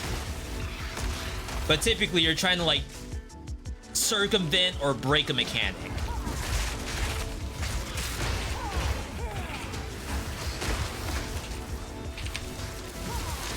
I can't R button. There we go. Oh my god. The effects on the screen, it's too much. I have Offering. Offering increases the damage on like the next detonate dead. It costs me a minion to do it though, which is interesting. How does that interact with Consume? Does it come back? I mean, they can resummon it.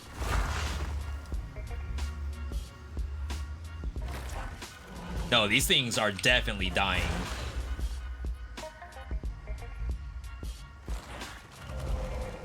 I don't think it has any interaction at all. Impale a skeleton, granting you a powerful spell damage buff. Does not affect your minions. Bone Spike is itself a minion. If it dies, the effect ends immediately. It doesn't say the minion dies at all. And it doesn't say it consumes it. I think it's like you trade one minion for one spike.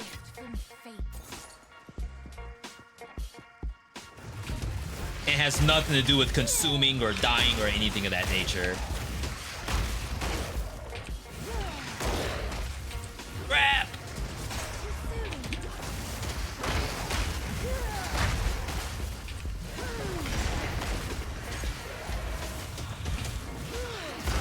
I barely even press the the soul offering button. Most of the time, whenever I'm fighting, doesn't require that at all. Did you grab that sacrifice minion damage node on the skill tree? Yeah, so funny enough, I had this all the way up, and I thought to myself, yeah, I love the reservation, but I am actually losing stats with all of this minion damage. Like, taking the elemental res is probably not important either. So, like, I could take 1, 2, 3, 4, 5, 6 nodes for one reservation. Or I could put that 6 towards damage on consume and chance to not destroy corpse. And then the other 3, I already forgot what I did with it. But, oh, one was here, which is minion max life, and the other's down here, which is more energy shield. So we're up to 1830. Not a huge number, but it's another layer. I walked onto that. I'm trolling. The blur effect. My eyes. So yeah, I could probably go all in on this node here, but I think I'll wait to see what other options I should consider. We're still not 100% on crit. I think we have just about all the good energy shield I could be getting, but we could take one more layer, like mind over matter, damage taken before life is your mana. It's a lot of options, TBH.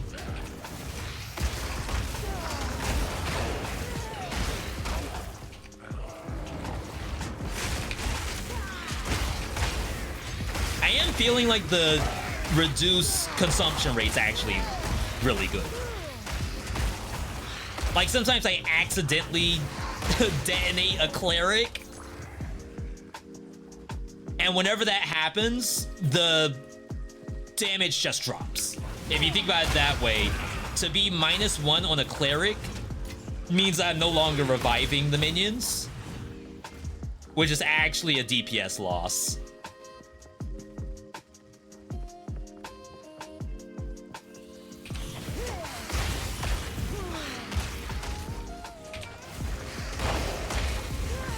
Hermie does wish I could get an accurate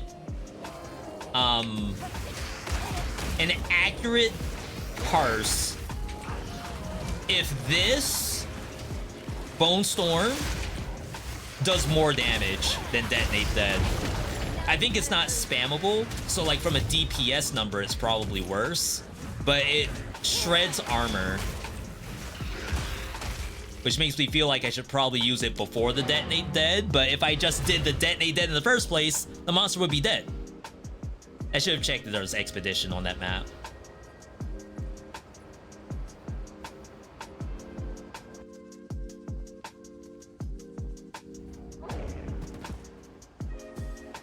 Nope.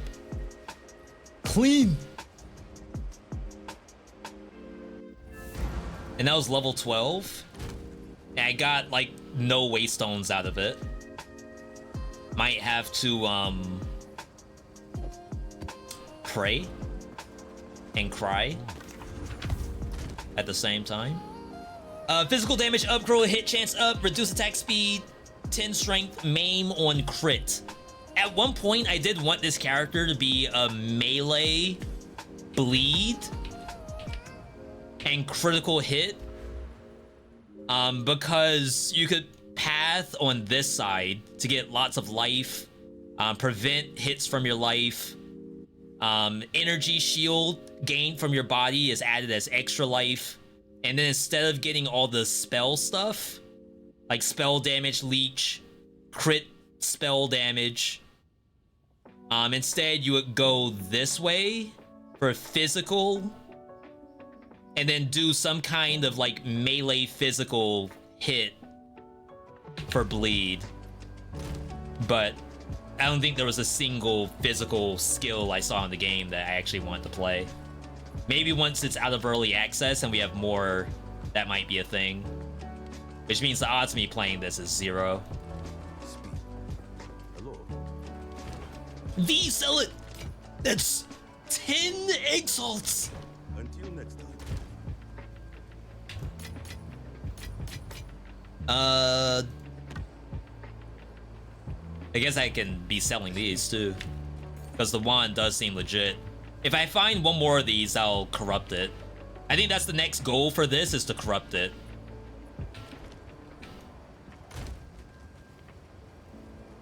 Volatile Dead.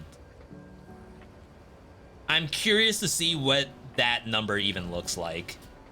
I assume it's gonna do absolutely 0 damage. Thinking of Lust for Life. Lust for Life.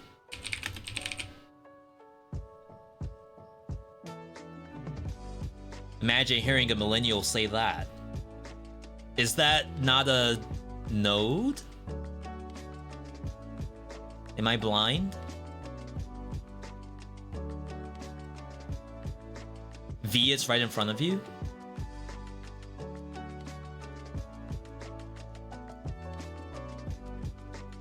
Just search Lust.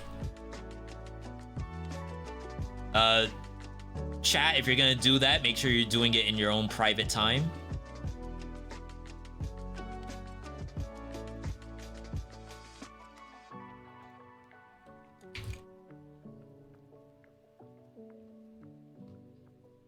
Oh, yeah.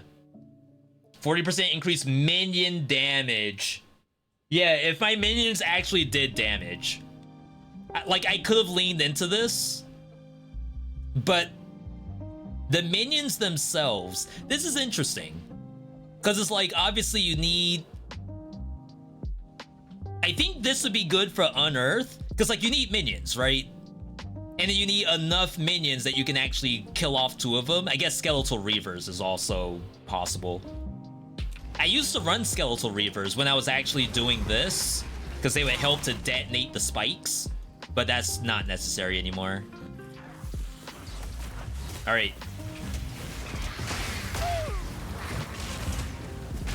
So this is Volatile Dead.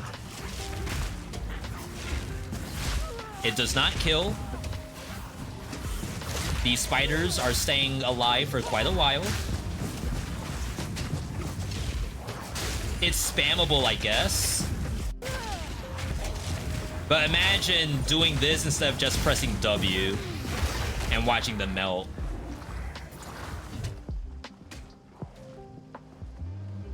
Her search history is clean? It is. I'm telling you all, don't search for lust on a live stream. I can do it. I'm trying to help you all out. I should probably keep this base. I'm actually out of this base, surprisingly.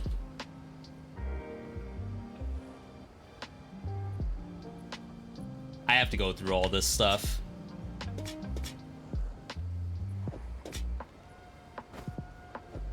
We're keeping expert bases. And then removing advanced for now. These are low item level as well. 76, that's not bad. But we hit intelligence and attribute on suffix, so it's already bricked in my opinion.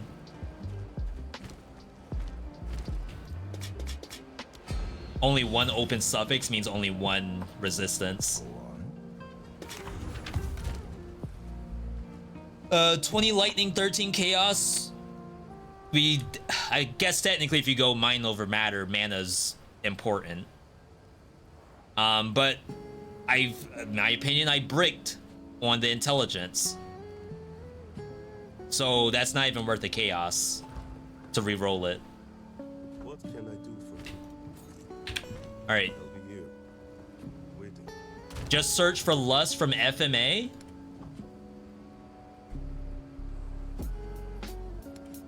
I'm trying to think back. So you said FMA, you did not say FMAB, right? If I remember correctly, no spoilerinos, but isn't the storyline for FMA Lust better than the storyline for FMA Brotherhood? Or am I misremembering? Down the entrance. So this is our first time in here. Gotta download those shaders. She's certainly in it more.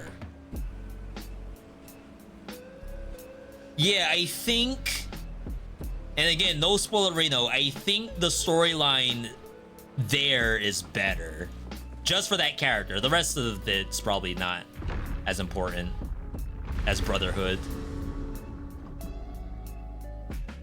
Strange symbols in many different languages have been inscribed here. You understand none. Open the schools, please. Sheesh. The literacy rate. 3 keys needed here. Oh. Travel to the Iron Citadel. Travel to the Copper Citadel. Travel to the Stone Citadel. And here I thought I had opened up content. Wife and I can't remember what her story was in Brotherhood, so probably better in FMA. Yeah, I'm sitting here trying to remember as a homunculi, which is not a spoiler.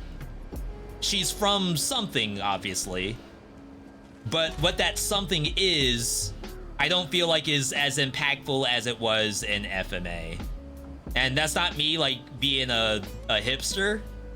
I'm just speaking facts.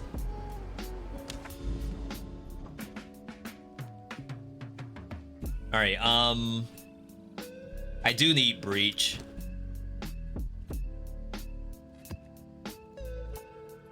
It's only tier 9. What's the worst that could happen, right? Chat, after this, we'll probably call it. We've been live for a hot minute, and this is not going maidenless. Believe me, I have not been doing Maidenless Path of Exile 2. You probably don't believe it. Oh, we're freaking dead. This map sucks.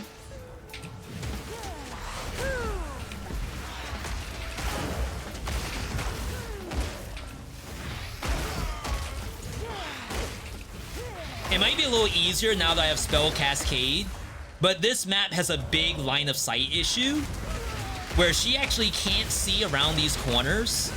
So if I try to detonate dead my own minions, I'll oftentimes not... Like, look at this. Someone actually, if I could get a clip of this, I'm trying to do detonate dead on the snake that I have highlighted, right? That's not the detonate dead on the snake, obviously. That's actually the spell cascade. So what's happening is that the game is failing to do the initial detonate dead on that snake, but it's finding another target for detonate dead via spell cascade. Before I had spell cascade, she would literally just be doing this, never casting the spell at all. Those are all randomly assigned spell cascades. And that's... I hope it's not a bug. No, I hope it is a bug. It should not work that way. I should be able to detonate that snake. And I've died so many times because I never got the detonate dead off, even though the target is in plain sight. So bad.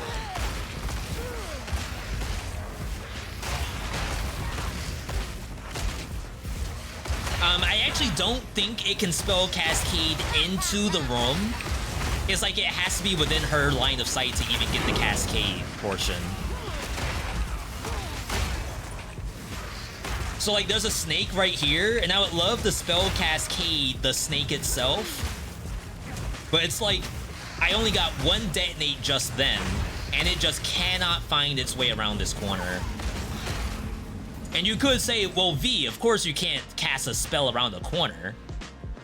That's like, you gotta break the laws of physics. You gotta bend light for that to happen. It's magic. Why does my magic have to be explained with physics? If I hover over the corpse and it's green, I should be able to explode it.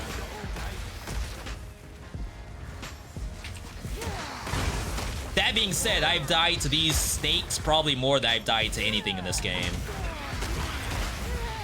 Thank you, Kosh. I knew it. I freaking knew it. I hate this map so much. Like, I did so many detonate deads, it never went into this room. All it did was detonate over here. And then, like, it found corpses behind me. I knew it was GG before I even walked in. As soon as I saw it was that map, I knew it was over. All right, one more. Just one more.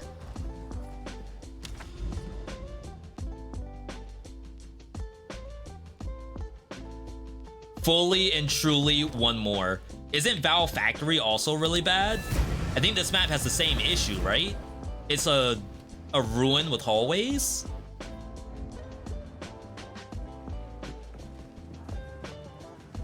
No. Maybe, I'll have to see if it's the campaign map.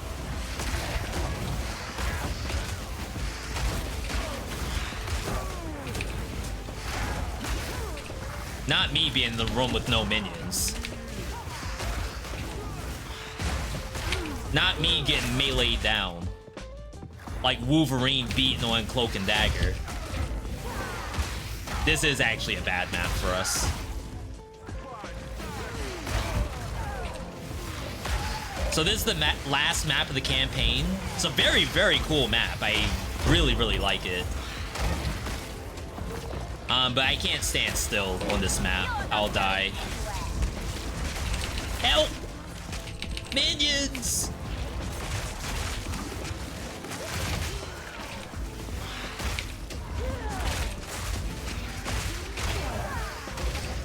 Imagine having a minion follow you. Couldn't be me.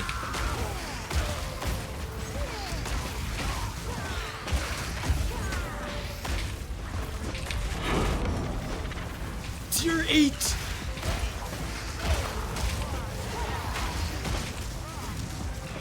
Like, I don't think Spell Leech is the way to go here either.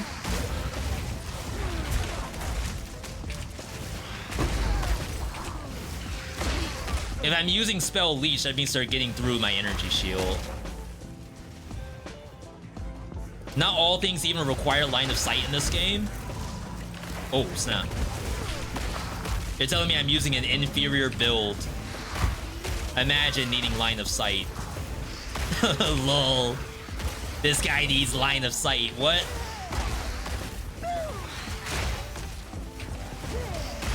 I didn't even know line of sight was a thing in this game. You mean you can't attack over the wall, V? Skill issue?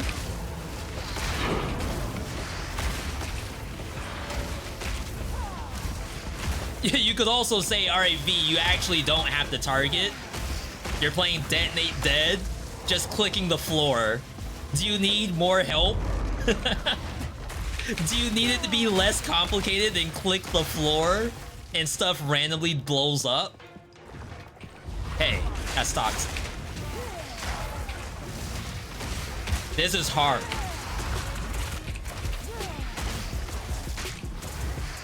I had a 30% consume my own corpse rate.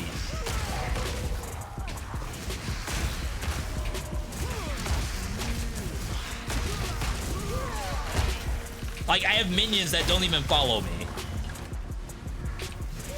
Okay? Don't even talk to me about easy gameplay. Back when people were using Spark. Like, cast on electrocute Spark.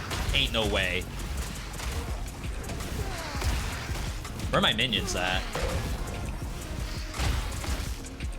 8 seconds to get a minion. This thing is actually strafing around me.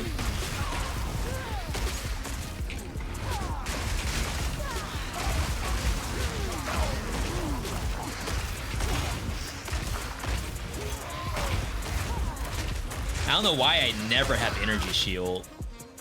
Like, that means I'm constantly getting hit by something. And that makes me think that I probably shouldn't be running Mind Over Matter.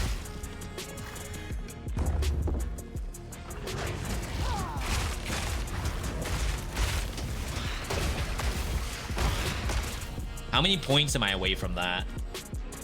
2, 3 points?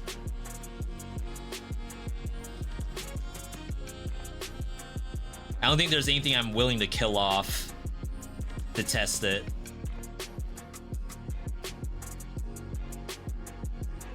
It's like my next 3 points probably have to be that. Like, I could think about opting out of some of this, but I can't opt out of more than just the 2 points. And even then, that's a lot of energy shield.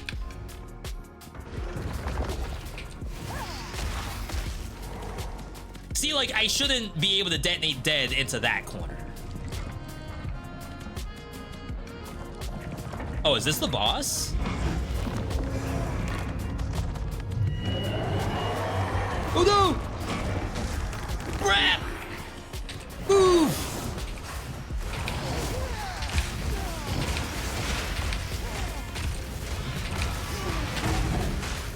Get destroyed.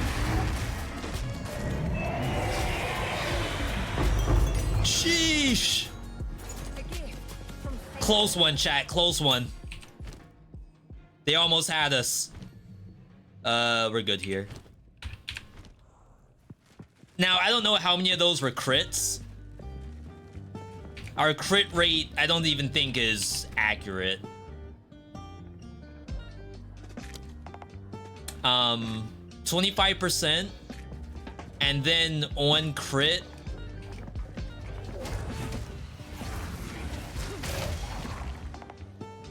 still 25. Do I not scale on crit anymore?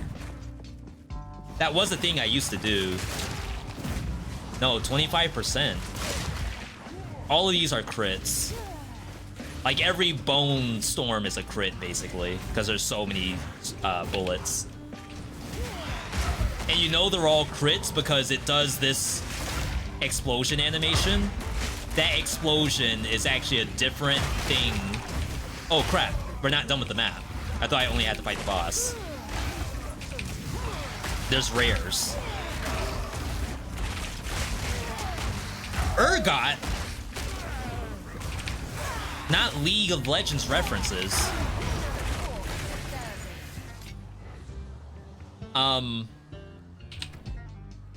For Bone Storm. Blind? For Bone Storm, we're running Mana Flare. On critical hit, it does 20% of your mana, I think, as fire damage. Which isn't a ton, but it at least proves that we're doing a critical hit. Like, obviously, if I spec fully into mana, then I'd be doing like a pretty good base hit, damage-wise. If you consider Detonate Dead's base fire is 177, all it takes is 1,000 mana to beat that in fire damage and 1 crit.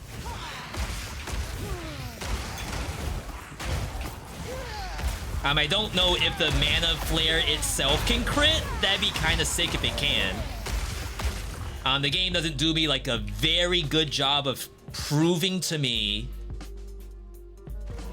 Mana Flare's performance.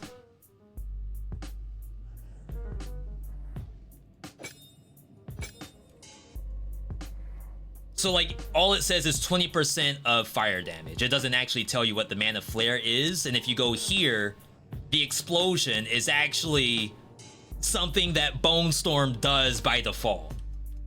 46% crit chance on the explosion. 46% crit on Dart. I didn't think the explosion could crit. I don't think it can crit, actually. I think that's a typo.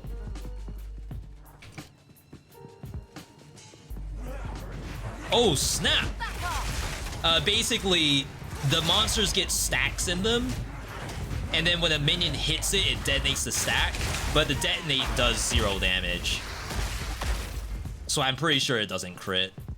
Supposedly, it does the same damage as the actual projectile, but I don't think it does.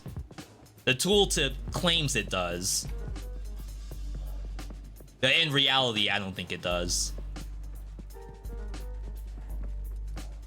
It's almost as if the detonate explosion somehow is not a spell.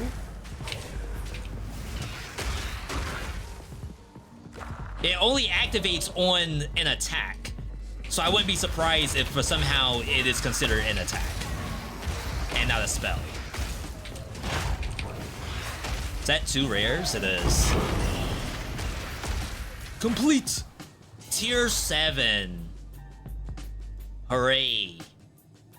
Chat, we are freaking stacked. My God.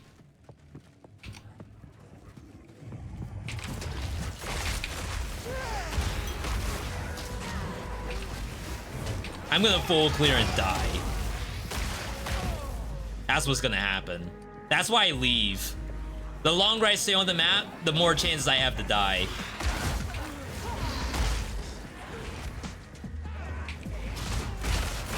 Now they got poison.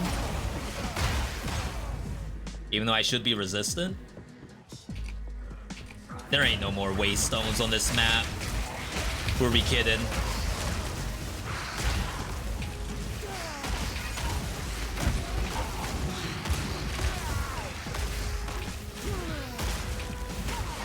Oh wow, I got crit in the face or something. Whatever that bullet was, that did half my HP. And I'm usually at 3,200. Because we have double HP. Apparently not right now. Well.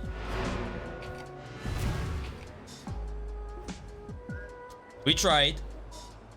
Either way, as I said, I actually genuinely enjoy my character. I think she is actually moving the needle. We're at the point now where we just need stuff to happen, item-wise.